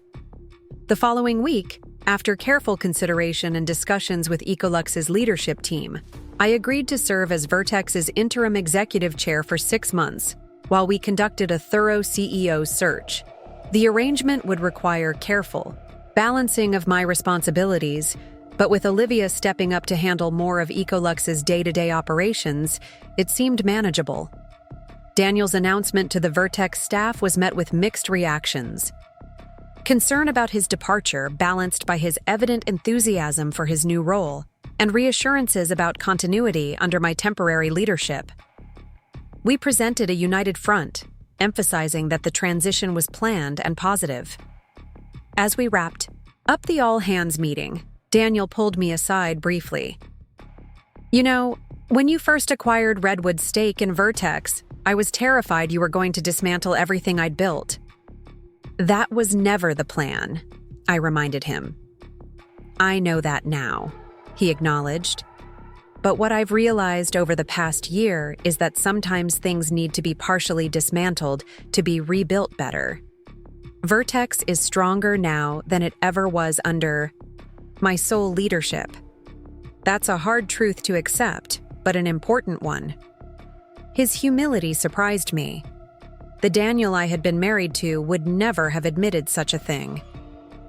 "It wasn't just me," I said. "It was the team we built together, the strategy we refined through collaboration. That's something neither of us could have done alone." He nodded thoughtfully. "Maybe that's the real lesson here. Not that you were right and I was wrong, or that I underestimated you, though I certainly did, but that we're both better as leaders when we're open to different perspectives." As he walked away to speak with other team members, I considered his words. The journey that had brought me to this moment, from dismissed wife to investment firm founder to executive chair of Vertex Global, had never really been about proving Daniel wrong. It had been about discovering what I was capable of when freed from other people's limited perceptions, and in an unexpected way, Daniel's journey had paralleled mine. He had evolved from the dismissive husband who couldn't see my value beyond traditional roles to a colleague who respected my business acumen and leadership. We had both been transformed by the very conflict that once divided us. Later that day, as I settled into what would temporarily be my office at Vertex, I found a small package on the desk with a note from Daniel. For the new chapter. Inside was a beautiful fountain pen and a journal bound in soft leather. The first page of the journal contained a handwritten message. "Rebecca, Vertex's story has many chapters left to write. Some of the most important ones will be authored by you. Thank you for seeing the potential in this company when I had lost my way, and for finding a path forward that honors what's best about what we built, while courageously changing what needed to change. The woman I once dismissed as running a little side business has become the leader Vertex needs. I'm grateful. Our story took this unexpected turn. Daniel." I ran my fingers over the words, feeling the impression of the pen on the paper.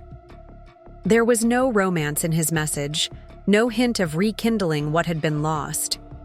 Instead, there was something perhaps more valuable: genuine respect and acknowledgement.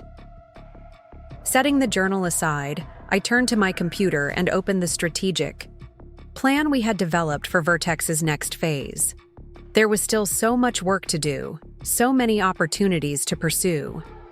The company that had once been the catalyst for my divorce had become the unexpected vehicle for my professional fulfillment and personal growth. Life's ironies I was learning often contained its deepest lessons. The journey that had begun with dismissal and underestimation had led to empowerment and new beginnings, not just for me, but for everyone involved. And that was a story worth telling, a legacy worth building, and a future worth embracing. The view from Vertex Global's new headquarters was spectacular. Floor-to-ceiling windows overlooked the Portland skyline, the Willamette River winding through the urban landscape like a silver ribbon. I stood at the glass, watching the sunset paint the buildings in shades of gold and pink, a moment of quiet reflection before the evening's festivities began. "Mom, they're ready for us downstairs." Zoe's voice pulled me from my thoughts. At 18, she was a striking young woman, poised and confident in her formal dress. She'd come home from her first semester at Stanford specifically for this event, the official opening of Vertex's new Sustainable Innovation Campus. "You look beautiful," I said, smiling at my daughter. "Ready to face the cameras?" she asked, rolling her eyes good-naturedly. "As ready as I'll ever be," I replied, gathering my notes for the evening speech. "Your dad just texted. His flight landed and he's on his way from the airport." "Perfect timing," Zoe said, checking her own phone. The journey to this moment had been remarkable. The 6 months I had agreed to serve as Vertex's interim executive chair had stretched to a year as our CEO search extended longer than anticipated. During that time, I had grown increasingly involved in Vertex's operations, finding unexpected fulfillment in directly implementing the vision I had initially shaped as an investor. When the board finally identified the perfect candidate, a brilliant operations executive named Sarah Matthews, who had risen through Vertex's ranks, I had helped with her transition before stepping back into my role at Ecolux. But my deeper connection with Vertex remained, with Ecolux maintaining its position as the company's largest shareholder and me continuing to serve as board chair. Daniel had thrived in his new role at Pinnacle Ventures, leveraging his talent for identifying breakthrough sustainable technologies and supporting visionary founders. He remained on Vertex's board as well, his institutional knowledge and external perspective proving valuable during quarterly meetings. Our professional relationship had settled into something neither of us could have predicted, a genuine collaboration built on mutual respect and shared goals. The bitterness of our divorce had gradually faded, replaced by a functional partnership focused primarily on Zoe's well-being and secondarily on Vertex's continued success. "There's Dad," Zoe said as we entered the reception area. Daniel was just arriving, engaged in animated conversation with Olivia, who had remained one of our key investment partners throughout Vertex's transformation. Daniel looked up and waved, excusing himself to join us. "Sorry about cutting it close," he said, giving Zoe a quick hug. The connecting flight was delayed. "You're just in time," I assured him. "The ceremony doesn't start for another 20 minutes. As we made our way to the event space, I marveled at how comfortably we moved as a unit. Not a family in the traditional sense anymore, but bound by something just as meaningful. Shared history, mutual respect, and genuine goodwill. The celebration was a testament to how far Vertex had come. Over 400 people had gathered: employees, investors, industry partners, and media. Under Sarah's leadership and with our continued strategic guidance, Vertex had evolved into a model of sustainable business practices in the retail sector. Profitability had increased year over year. Employee satisfaction scores ranked among the highest in the industry, and our Vertex Green division had already launched 6 successful product lines. As I took the podium to deliver my remarks as board chair, I looked out at the assembled crowd, spotting many familiar faces. Olivia sat near the front, having become one of my closest friends and advisors. Jason Matthews, now Ecolux's COO, was chatting with several team members. Vanessa had moved on years ago, accepting a position with a marketing firm in Chicago, but we had maintained cordial relations during professional crossovers. 5 years ago, I began. Vertex Global stood at a crossroads. The company had achieved remarkable growth but faced significant challenges. Today, we celebrate not just survival, but transformation.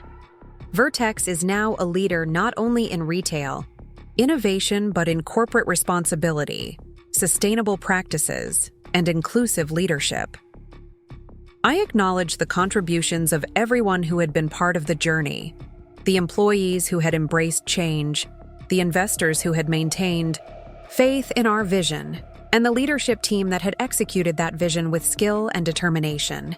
Special recognition must go to Daniel Parker, Vertex's founder, I continued, nodding toward where he sat beside Zoe. His original vision created the foundation upon which we've built. And to Sarah Matthews, whose leadership over the past 3 years has taken Vertex to new heights.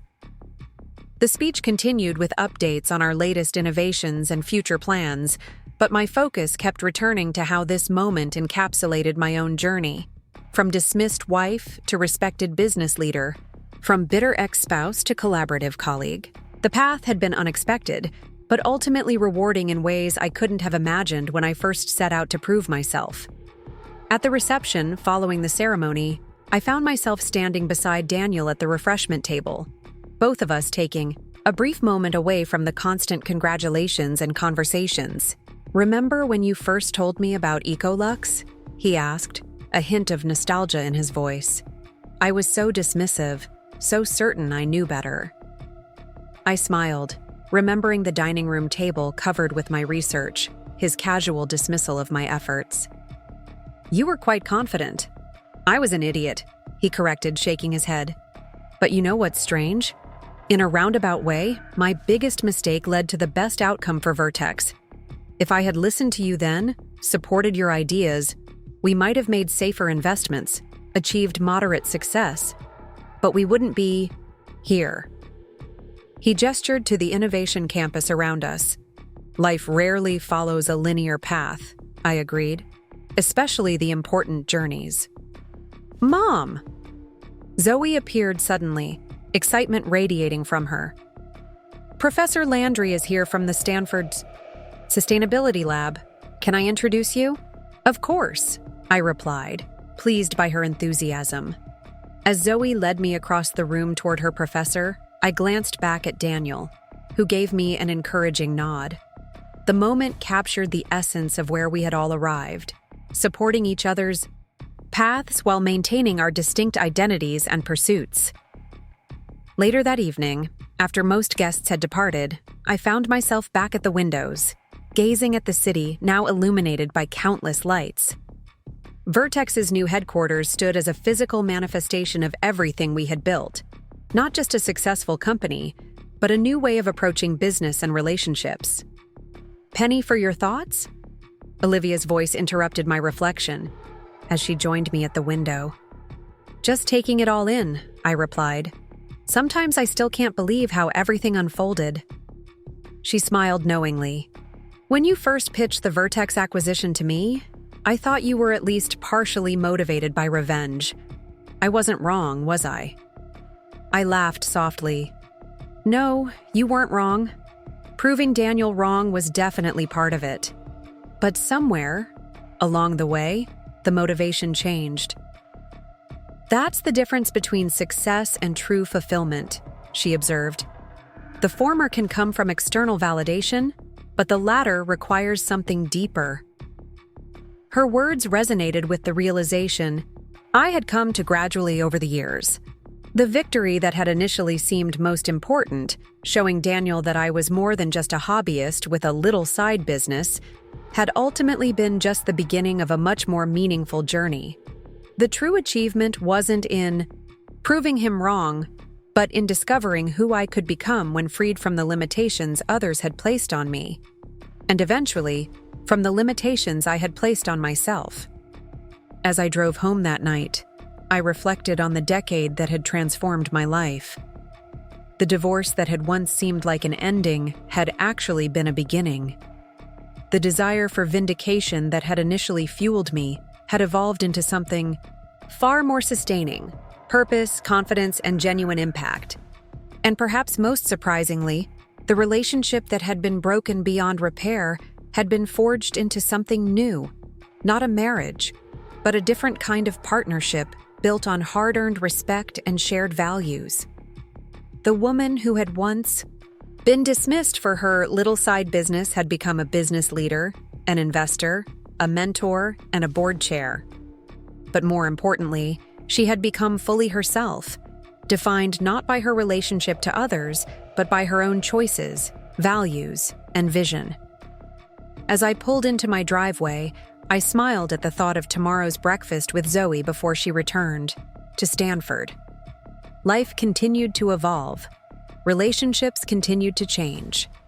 But the foundation I had built, both professionally and personally, was strong enough to support whatever came next. The journey hadn't been what I expected, but it had led exactly where I needed to go.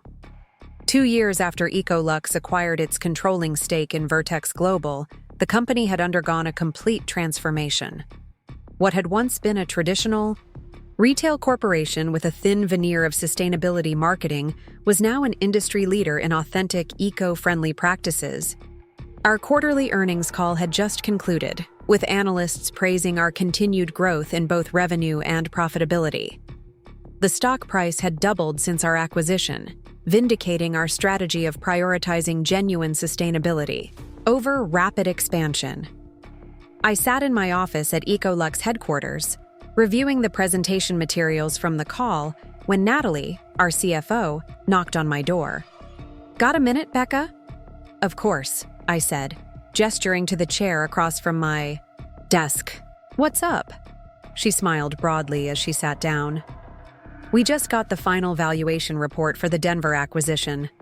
The numbers look even better than we projected. I felt a surge of satisfaction. The Denver-based sustainable home goods manufacturer had been my personal project, a company I'd been tracking for years, convinced their innovative bamboo textile technology could revolutionize our product line. Daniel had initially been skeptical when I'd proposed the acquisition, arguing that the company was too small to make a meaningful impact on our bottom line. But I'd persisted, presenting detailed projections that ultimately convinced the board. "That's fantastic news," I replied, taking the report from her. "Have you shared this with Sarah yet?" Sarah Matthews had been serving as Vertex's CEO for nearly a year now, proving herself to be exactly the leader we needed. Detail-oriented yet visionary, demanding yet empathetic. She's reviewing it now. She wants to discuss accelerating the integration timeline at tomorrow's executive committee meeting.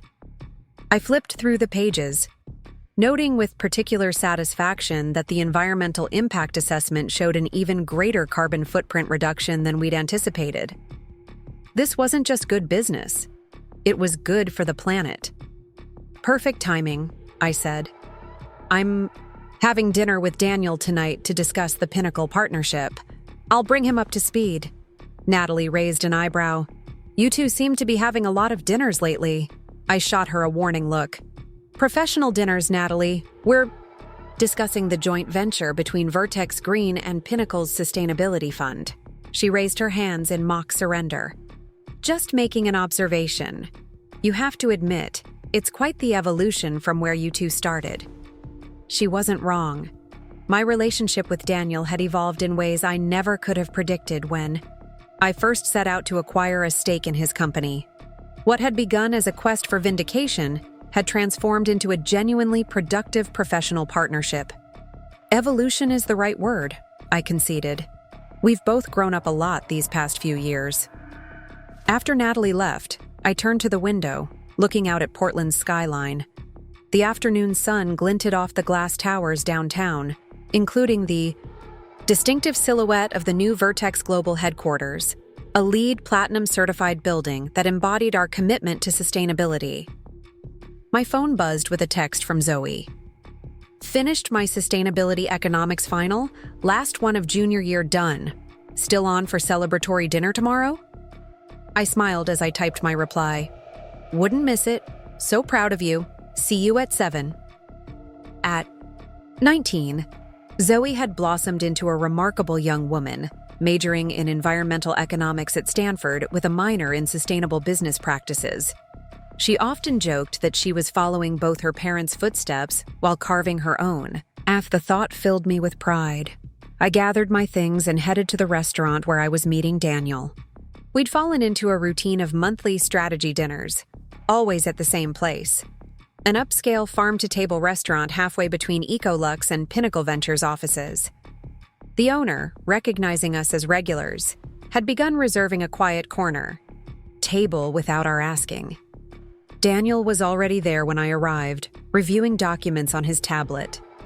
He stood as I approached, a courtesy he'd never shown during our marriage but had adopted in our new professional relationship. "Rebecca," he greeted me with a warm smile. "Congratulations on the earnings call. Very impressive numbers." "Thank you," I replied, taking my seat. Though I can't take credit for all of it. Sarah's operational efficiencies have exceeded even our most optimistic projections. "You can take credit for hiring her," he pointed out, pouring me a glass of water. "That was your call, and it was the right one." We ordered our usual, the chef's seasonal tasting menu, and settled into a comfortable discussion about the proposed joint venture between Vertex Green and Pinnacle Ventures' newly established sustainability fund. "The structure looks solid," Daniel said, referring to the proposal I'd sent him earlier that week. "But I'm concerned about the governance model. Having co-chairs could lead to deadlocks on critical decisions." I considered his point. "What if we created a rotating chairmanship? 6 months you, 6 months me, with a clearly defined escalation protocol for time-sensitive decisions." He nodded slowly. "That could work. We should add a third-party arbitration clause for true deadlocks, though. Agreed. As we continued discussing the details, I marveled at how easily we now communicated. The defensiveness and competitive edge that had characterized our interactions during our marriage and immediate post-divorce period had given way to something more balanced and productive. We still disagreed, but we did so respectfully, each acknowledging the other's expertise. I received the Denver valuation report today, I mentioned as our main course arrived. The numbers are even better than projected. Daniel smiled ruefully. I should have learned by now not to doubt your instincts on acquisitions. You were right about that one. It's not about being right, I said, surprising myself with how genuinely I meant it. It's about approaching these decisions from different angles. Your caution balances my enthusiasm. We make better decisions together than either of us would alone. He studied me for a moment. That's remarkably generous of you, given our history. I shrugged. Life's too short to hold grudges. Besides, I've realized something important over these past 2 years. What's that? Success is actually pretty hollow if it's only about proving someone wrong. It's much more satisfying when it's about proving something right. A vision, an approach, a value system. Daniel nodded thoughtfully. I've been thinking along similar lines recently. When Vertex was solely mine, I measured success by how much I could acquire, how fast we could grow. Now, at Pinnacle, I find myself more fulfilled by helping sustainable startups reach their potential. It's less about ownership and more about impact. Exactly, I said, feeling a surprising connection in this shared realization. Though I have to admit, there was definitely a period when proving you wrong about my little side business was a powerful motivator. He laughed, a genuine sound I'd rarely heard during our later marriage years. And you did prove me wrong. Spectacularly so. I deserved it too. Our conversation shifted to Zoe, as it often did during these dinners. She was thriving at Stanford, her academic interests perfectly bridging the professional worlds of both her parents. She mentioned she's considering applying for the Vertex Green Summer Internship program, Daniel said. How do you feel about that? I considered the question carefully. I have mixed feelings. On one hand, it's a fantastic program and directly aligned with her interests. On the other hand, I worry about the optics of nepotism, even though neither of us would be directly supervising her. I expressed similar concerns when she brought it up with me, Daniel agreed. She made a compelling counter-argument, though. She pointed out that she'd be evaluated by the same criteria as any other applicant, and that the selection committee doesn't even include board members. That sounds like our daughter, I smiled. Always prepared with a logical rebuttal, I told her I'd support whatever she decides, but that she shouldn't expect special treatment. Same here, Daniel said. She's determined to succeed on her own merits, not our connections. I admire that about her. She gets it from both of us, I acknowledged. That stubborn independence. As dinner concluded and we waited for the check, Daniel's expression grew more serious. There's something else I wanted to discuss with you, something personal. I felt a momentary tension. Despite our improved relationship, we generally kept a careful boundary between professional matters and personal ones. What is it? I've been seeing someone for about 6 months now, he said carefully. It's become serious enough that she'll likely be at some industry events where you and I would both be present. I wanted you to hear it from me first. I was surprised by his consideration, and even more surprised that my first reaction was one of genuine goodwill. Thank you for telling me. Who is she? Anyone I know? Christine Lawson. She's the sustainability director at Tetracorp. I nodded, familiar with the name. Christine had a sterling reputation in sustainable business circles, intelligent, principled, and from what I'd heard, warmly personable. She's well respected in the industry. I'm happy for you, Daniel. He looked relieved. Thank you. That means more than you might think. Is Zoe aware? I asked, thinking of our daughter's potential reaction. Yes, they've met a few times. They seem to get along well. Zoe made her undergo quite the interrogation the first time they had lunch together. He smiled at the memory. That sounds about right, I laughed. She's protective of both of us. We walked out of the restaurant together, pausing at the curb where our cars were parked in opposite directions. There was a moment of slight awkwardness, the ghost of our shared past briefly visible in the present, before Daniel offered his hand. Thank you for dinner, he said formally. I'll have my team revise the joint venture proposal with the changes we discussed. I shook his hand, appreciating the return to professional territory. Sounds good. Let's aim to present it to both boards before the end of the month. As I drove home, I found myself contemplating the strange journey that had brought us to this point. If someone had told me 5 years ago that Daniel and I would be amicably collaborating on a joint venture, or that I would feel genuine good wishes for his new relationship, I would have thought them delusional. And yet, here we were. Former adversaries turned respectful colleagues. My phone rang through the car's Bluetooth system. It was Olivia. How was dinner with the ex? She asked without preamble. Productive, I replied. We've worked out the governance issues for the joint venture. And what? And how was it personally? You two have been having these dinners regularly for over a year now. That's a lot of time spent with someone you once couldn't stand to be in the same room with. I sighed. Olivia had always been perceptive. It was fine. Good, actually. We found a way to work together that capitalizes on our complementary strengths without triggering the old conflicts. She said, sounding unconvinced. Just, be careful, Becca.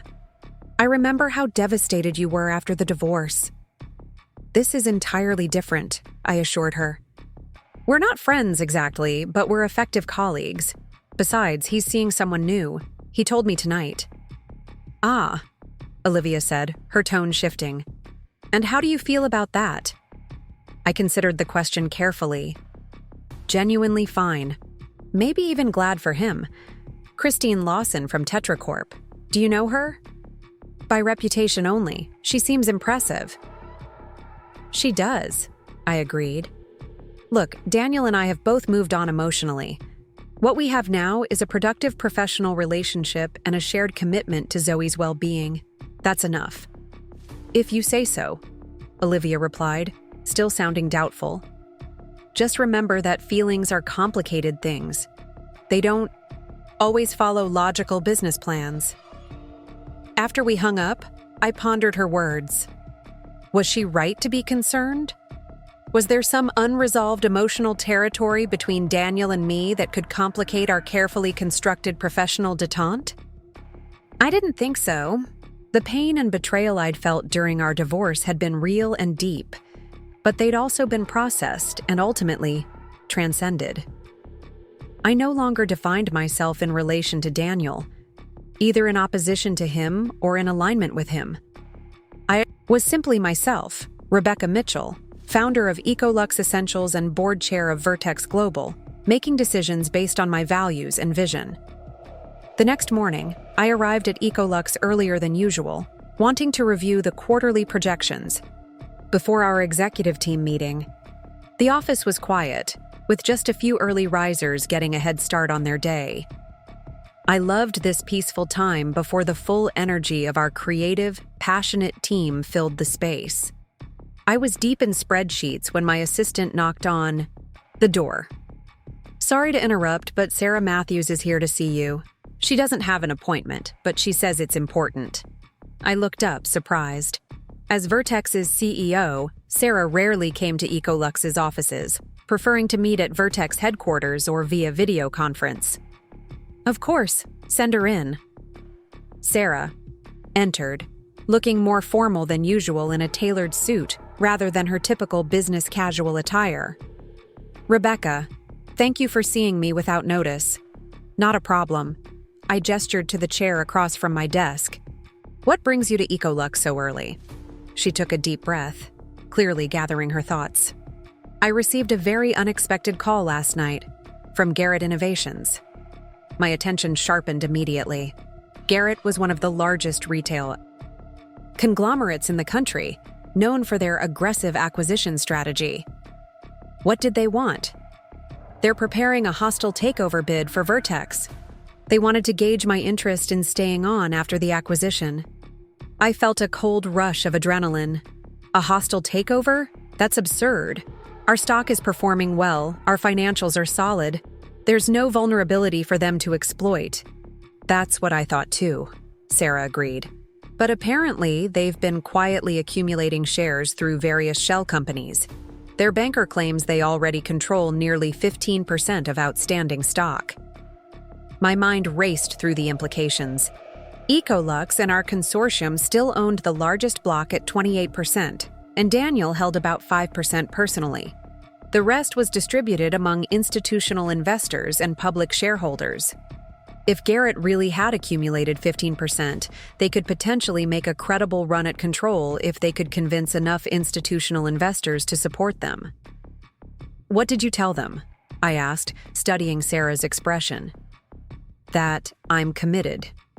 To Vertex's current strategy and leadership, she replied firmly. I made it clear I have no interest in being part of a Garrett-controlled Vertex. Then I called Daniel, and now I'm here. I nodded, appreciating her loyalty and directness. Thank you for bringing this to me immediately. What was Daniel's reaction? About what you'd expect. First disbelief, then strategic analysis. He suggested we convene an emergency board meeting today. Agreed. Let's schedule it for 2 p.m. I reached for my phone. I need to make some calls first.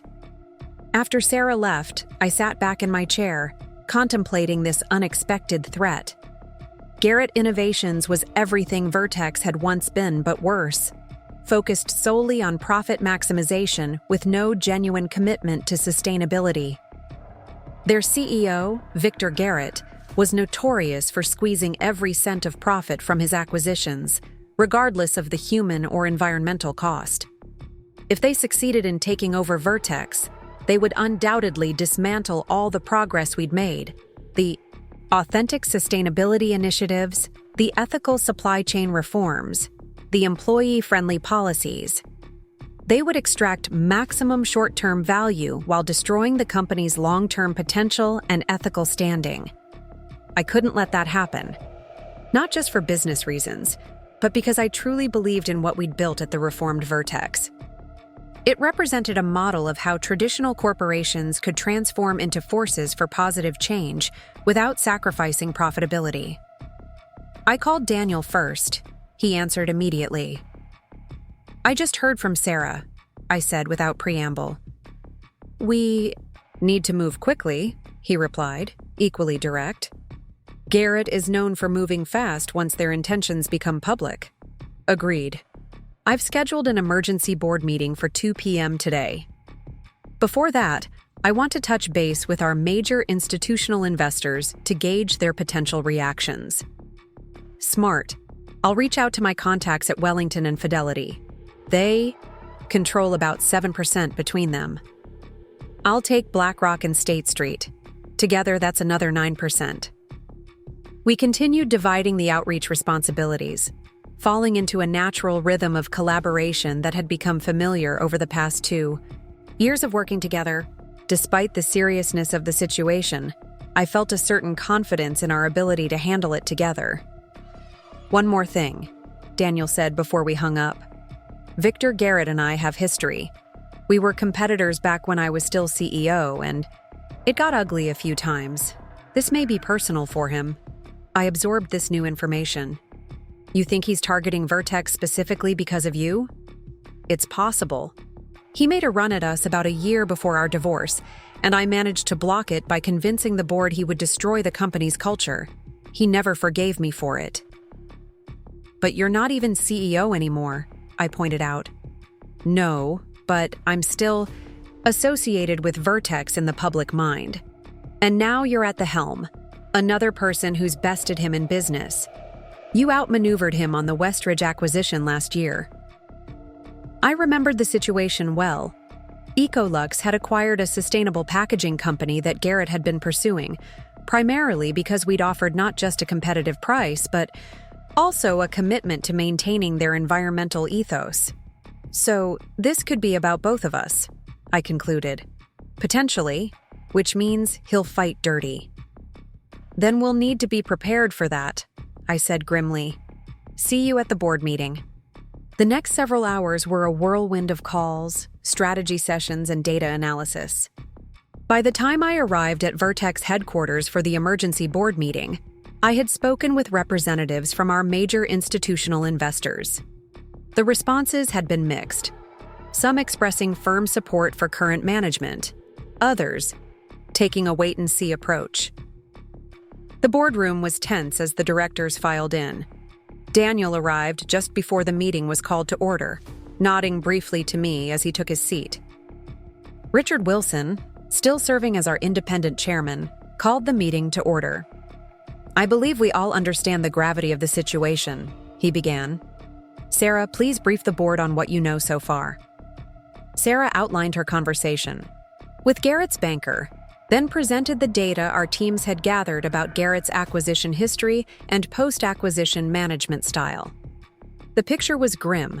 Of the 12 companies they'd acquired in the past decade, 11 had experienced massive layoffs, 8 had significantly reduced their sustainability initiatives, and all had seen their corporate culture ratings plummet. When she finished, Richard turned to me. "Rebecca, as our largest shareholder, what's Ecolux's position on this potential takeover?" I stood, addressing the entire board. Ecolux and our investment consortium are unequivocally opposed to Garrett's takeover attempt.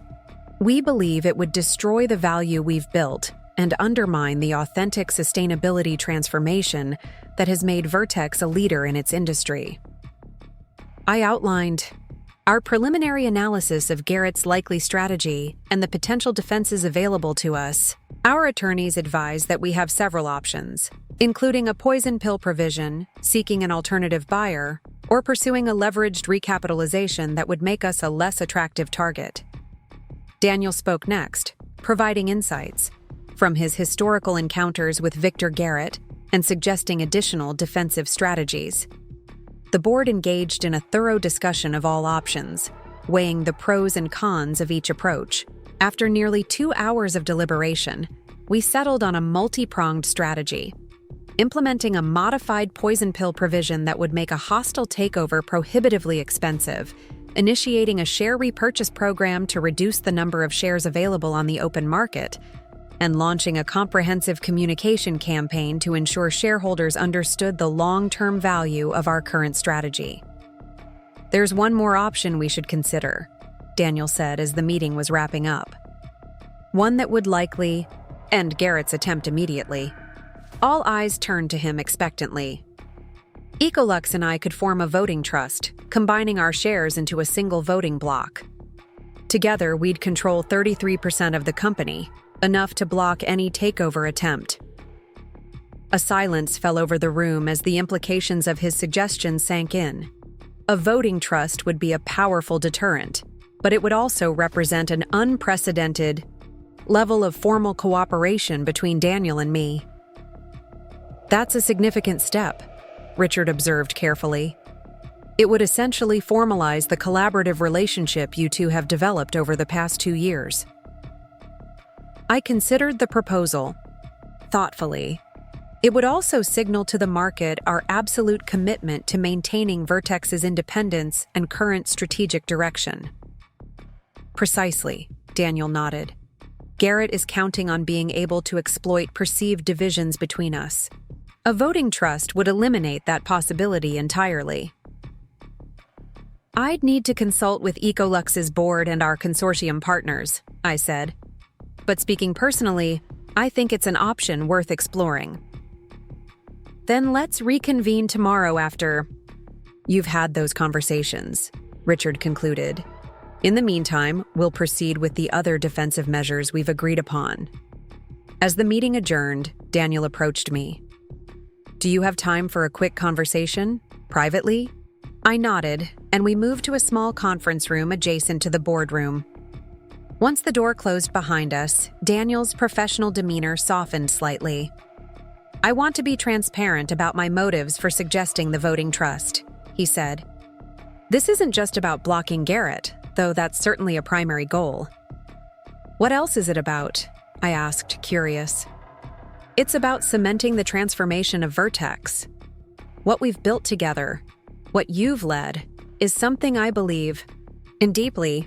It's a model for how businesses should operate in the 21st century. I don't want to see that destroyed, not by Garrett, not by anyone. His sincerity was evident, and I found myself moved by it. I feel the same way. Vertex isn't just a company to me anymore.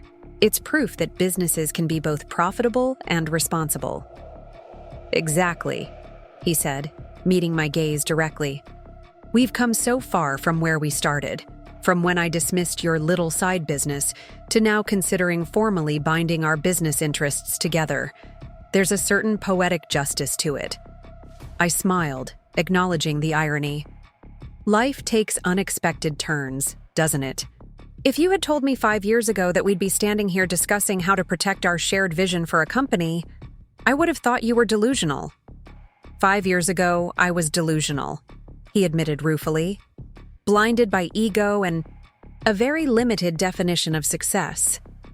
You opened my eyes, Rebecca, not just to a different way of doing business, but to a different way of measuring worth. The conversation was venturing into more personal territory than we typically allowed, but it felt necessary given the magnitude of the decision before us. I'll talk to Olivia and the others about the voting trust, I said, bringing us back to practical matters. I think they'll support it, particularly given the circumstances. Good, he nodded. I'll have my attorneys draft the preliminary documents so we have something concrete to review tomorrow. As we prepared to leave, Daniel paused at the door. Whatever happens with Garrett, I want you to know that I'm grateful for the opportunity to work alongside you these past 2 years. It's been unexpectedly fulfilling. For me as well, I acknowledged. We make a good team when we're not working against each other. Better than good, he smiled. Exceptional. I left the meeting with a complex mixture of emotions. The threat from Garrett was serious and would require all our strategic skill to combat. But beneath my concern, I felt an unexpected sense of clarity. The proposed voting trust represented a formal acknowledgement of what had been gradually developing over the past 2 years, a genuine partnership based on shared values and complementary strengths. It was so far from where we had begun, when Daniel had laughingly dismissed my business ideas and I had set out to prove him wrong by acquiring his company. We had both changed, evolved beyond our initial positions to find common ground not in compromise, but in genuine growth. As I drove back to Ecolux to brief my team on the situation, I found myself reflecting on Olivia's cautionary words from the previous evening. Were there unresolved feelings complicating my professional relationship with Daniel? Perhaps. But they weren't the remnants of old wounds. They were something new, a genuine respect and appreciation for the person he had become, just as he seemed to respect and appreciate the person I had always been, even when he couldn't see it. Whatever came next, whether we successfully defended against Garrett's takeover attempt or faced new challenges, I was confident that we would face it together, not as former spouses with a complicated history, but as true partners in a shared vision for what business could and should be. The woman whose little side business had been dismissed had not only acquired a corporation, she had transformed it, and in the process, helped transform the man who had once underestimated her so profoundly. That, more than any acquisition or financial success, felt like the true victory. The emergency board meeting to address Garrett's takeover attempt was scheduled for 9 the next morning. I arrived early, having barely slept after a night spent in strategic calls with our consortium partners. The consensus had been unanimous. A voting trust with Daniel made perfect sense as a defensive measure. As board members filtered into the room, I noticed the tension in their expressions. Corporate takeover battles were always stressful, but this one felt particularly personal. Victor Garrett wasn't just after Vertex's assets. He wanted to dismantle everything we'd built. Daniel arrived last, looking as tired as I felt, but resolute. He caught my eye and gave a slight nod as he took his seat. The gesture was subtle, but clear. We were in this together. Richard called the meeting to order promptly at 9. Before we begin, I understand both Rebecca and Daniel have updates to share regarding our defensive strategy. I stood first. I've consulted with Ecolux's board and our consortium partners. We are unanimously in favor of forming a voting trust with Daniel's shares. Our attorneys have reviewed the draft agreement and found it sound. Daniel rose next. Similarly, my team has completed their due diligence. The voting trust represents our best option for blocking Garrett's attempt and preserving Vertex's independence. Richard looked pleased. That's excellent news. With a combined 33% voting block, Garrett's path to control becomes nearly impossible. The rest of the meeting moved quickly. Sarah presented updated intelligence on Garrett's movements in the market. Their accumulation of shares had slowed, likely as word of our defensive measures leaked to traders. Our legal team outlined the formal poison pill provision, which the board approved unanimously. As the meeting concluded, Richard made a final announcement. I've received a formal request for a meeting from Victor Garrett himself. He wants to present his case directly to the board. A ripple of surprise went through the room. This was unusual. Hostile acquirers typically worked through intermediaries until much later in the process. What's your recommendation? I asked. Richard considered. I believe we should hear him out. Declining would make us appear defensive and might alienate shareholders who value transparency. However, I suggest a small committee rather than the full board. I agree, Daniel said. Rebecca and I should be there, along with you and perhaps one independent director. The suggestion was logical, but would put Daniel and me directly across the table from Victor Garrett, a man who apparently held grudges against both of us. Agreed, I said. But let's be clear about the purpose. We're listening, not negotiating. The meeting with Garrett was scheduled for that afternoon. At a neutral location, a conference room at our outside counsel's offices downtown. As Daniel and I rode the elevator up together, I could sense his tension. History with Garrett aside, are you concerned about something specific? I asked. He hesitated. Victor fights dirty. He'll try to drive wedges between us, exploit any perceived weakness. And he's probably done his homework on our history. I nodded, understanding the implication. Our divorce and subsequent professional rivalry would be perfect ammunition for someone looking to create division. Then we present a completely unified front, I said simply. Which shouldn't be difficult, since we are unified on this. Elevator doors opened, and Daniel smiled slightly. Remember that time we disagreed about the Copenhagen acquisition strategy and ended up in a 3-hour debate that nearly derailed the board meeting? I laughed at the memory. You said my financial projections were optimistic to the point of fantasy? And you called my risk assessment paranoid and backward-looking, he countered, his smile widening. We've come a long way since then, I observed as we approached the conference room. We certainly have, he agreed. Victor Garrett was already seated when we entered, flanked by 2 advisors. He rose, a tall man with sharp features and calculating eyes. Rebecca Mitchell, he said, extending his hand. A pleasure to finally meet the woman who snatched Westridge from under my nose. His grip was too firm, a small power play I'd encountered countless times in business. I matched his pressure exactly, maintaining eye contact. Mr. Garrett, thank you for requesting this meeting. He turned to Daniel, and the temperature in the room seemed to drop. Daniel, it's been what, 6 years? 7, Daniel replied coolly. Not long enough. Richard intervened smoothly, introducing our independent director, Helen Zhao, and suggesting we all take our seats. Garrett wasted no time once formalities were complete. I'll be direct. Vertex is underperforming relative to its potential. My offer will represent a significant premium for shareholders, 30% above current market value.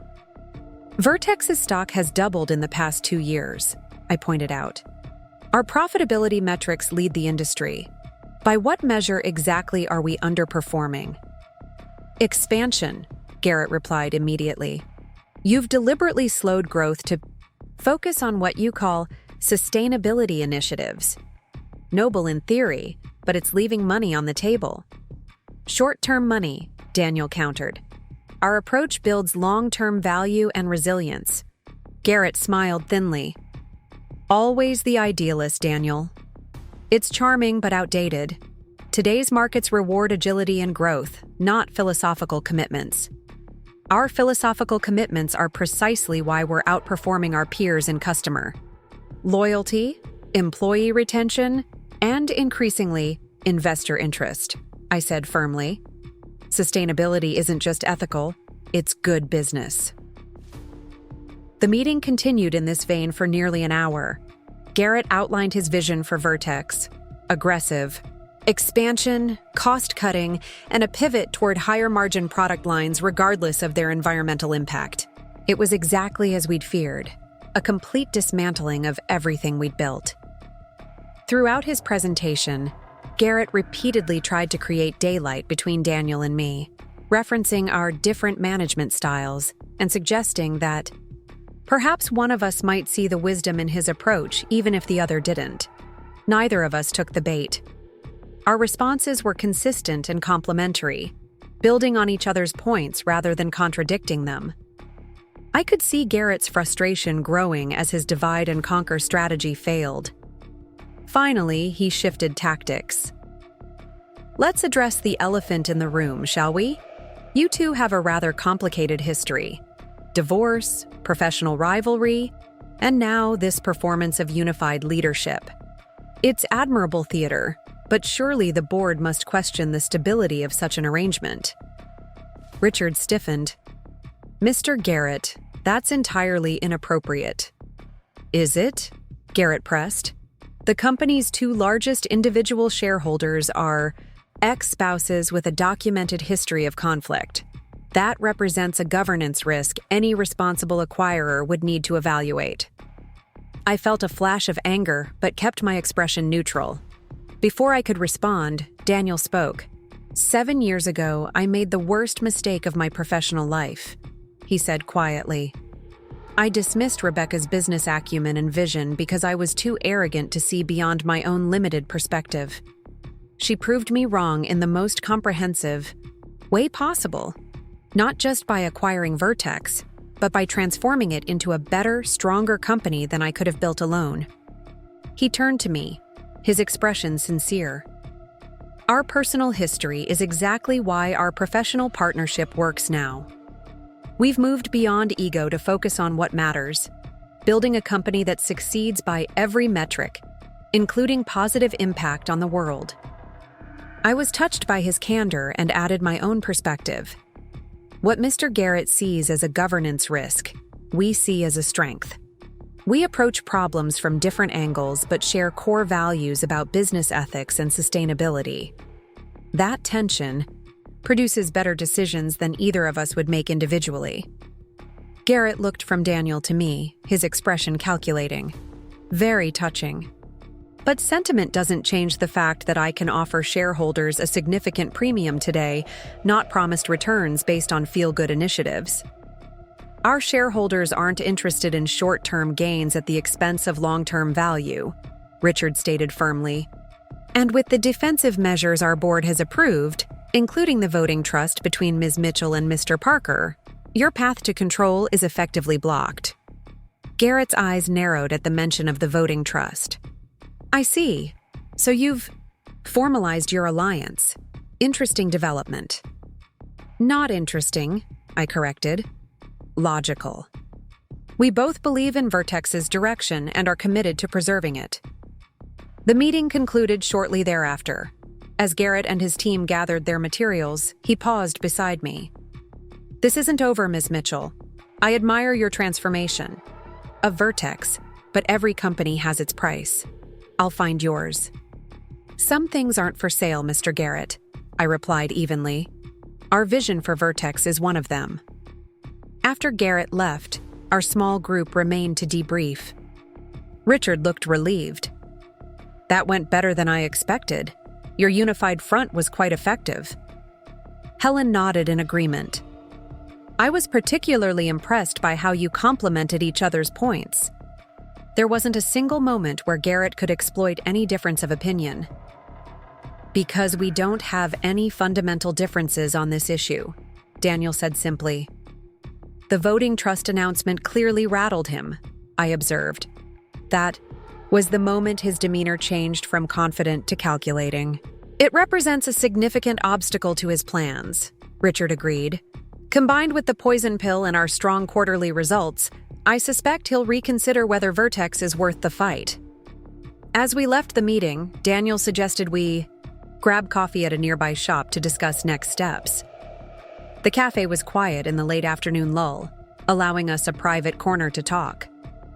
"You didn't have to say all that," I said once we were seated, "about making a mistake by dismissing me back then." Daniel looked surprised. It was the truth, and strategically it undermined Garrett's attempt to use our history against us. Yes, but it was also personal, more vulnerable than you needed to be in that setting. He considered this, turning his coffee cup slowly. "Maybe I wanted to say it, not just for Garrett's benefit, but for yours. And mine." I studied him, this man who had once been my husband, then my adversary, and now my most important ally. "We've both changed, haven't we?" "You were always extraordinary, Rebecca. I just couldn't see it then. The change has been more in me, learning to recognize value beyond my narrow definitions of success." His words touched something deep within me. Not a romantic feeling, but something equally powerful. Recognition. Respect. A sense of being truly seen. "For what it's worth," I said, "I think you've become the leader you always had the potential to be. Not despite losing Vertex, but because of it." He smiled slightly. "Life's strange that way. Sometimes we need to lose something to gain a better understanding of its true value." We spent the next hour mapping out our strategy for the coming weeks, anticipating Garrett's next moves and planning our countermeasures. It felt natural, this partnership we'd forged from the ashes of our marriage, stronger perhaps because of the difficult path we'd traveled to reach it. The predicted battle, with Garrett Innovations, never fully materialized. 2 weeks after our meeting, news broke that Victor Garrett was facing an SEC investigation into possible securities violations related to another acquisition. His company's stock plummeted, and their pursuit of Vertex was quietly abandoned. Our voting trust remained in place, however, a symbol of our continued commitment to Vertex's vision. Over the next year, the company continued its remarkable transformation, expanding its sustainable product lines while maintaining industry-leading profitability. Zoe did end up applying for and receiving a position in the Vertex Green Summer internship program, where she impressed everyone with her innovative ideas for reducing packaging waste. "Definitely got her mother's business sense," Sarah commented to me after reviewing Zoe's final presentation, and her father's attention to operational detail. "She's the best of both of us," I agreed, feeling immense pride in the remarkable young woman we'd raised.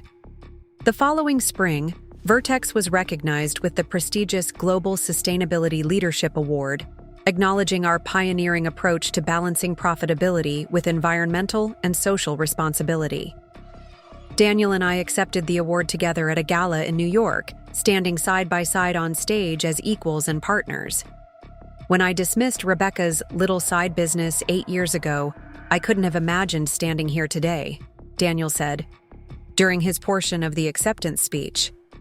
But her vision for business, that profitability and sustainability are complementary, not competing goals, has transformed not just Vertex, but our entire industry's approach. When it was my turn, I spoke about resilience and transformation. The journey that brought Vertex to this moment wasn't a straight line. It required setbacks that forced innovation, conflicts that generated better solutions, and the courage to challenge conventional wisdom about how businesses should operate. I glanced at Daniel before continuing. Sometimes the people who initially doubt your vision become your strongest allies once they see its value. And sometimes the challenges that seem designed to defeat you actually reveal your greatest strengths. At the reception afterward, Christine joined us, her arm linked with Daniel's. Over the past year, I'd come to appreciate her intelligence and genuine commitment to sustainability. She made Daniel happy, and remarkably, that made me happy too. "Congratulations to both of you," she said warmly. "The award is well-deserved. We have an incredible team," I acknowledged, "and leadership that truly believes in the mission." Zoe appeared, looking sophisticated in her formal dress. At 20, she carried herself with a confidence that reminded me of myself at her age, but without the need to prove herself that had driven me so relentlessly. "My parents, the sustainability power duo," she teased, hugging us both. "You know, people are calling you two the model for conscious corporate leadership." "There are worse things to be known for," Daniel smiled. As the evening wound down, I found myself on the hotel's terrace, taking a moment of quiet amid the celebrations. Daniel joined me, leaning against the railing as we looked out at the city lights. "Do you ever think about how differently things might have gone?" he asked. "If I hadn't been so dismissive back then? If we'd built something together from the start?" I considered the question carefully. Sometimes, but I'm not sure we would have reached this point without traveling the path we did. I needed to find my strength independently. You needed to recognize what truly mattered. Maybe we both needed to lose something to gain something better. "Still, I'm sorry for the hurt I caused," he said softly. "I know. And that apology means more now when we're both successful and secure than it would have back then." I turned to face him fully. "I'm proud of what we've built, Daniel. Not just Vertex, but this partnership, this mutual respect." "So am I," he replied. "More than you know." We stood in comfortable silence for a moment, two people who had traveled from love to resentment to something rarer and perhaps more valuable, a partnership based on shared vision and genuine respect. The woman whose little side business had been dismissed had not only acquired a corporation but transformed an industry. And in the process, she had helped transform the man who had once underestimated her so profoundly. That night, looking out at the city with Daniel beside me, I felt a sense of completion that had nothing to do with proving someone wrong and everything to do with proving something right. That business could be ethical and profitable, that people could grow beyond their worst mistakes, and that sometimes life's greatest successes come from its most painful rejections. The journey that had begun with dismissal and underestimation had led to recognition and respect, not just for me, but for a vision of business that prioritized sustainability alongside profitability.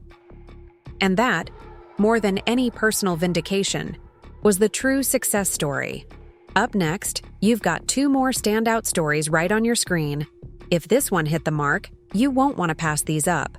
Just click and check them out.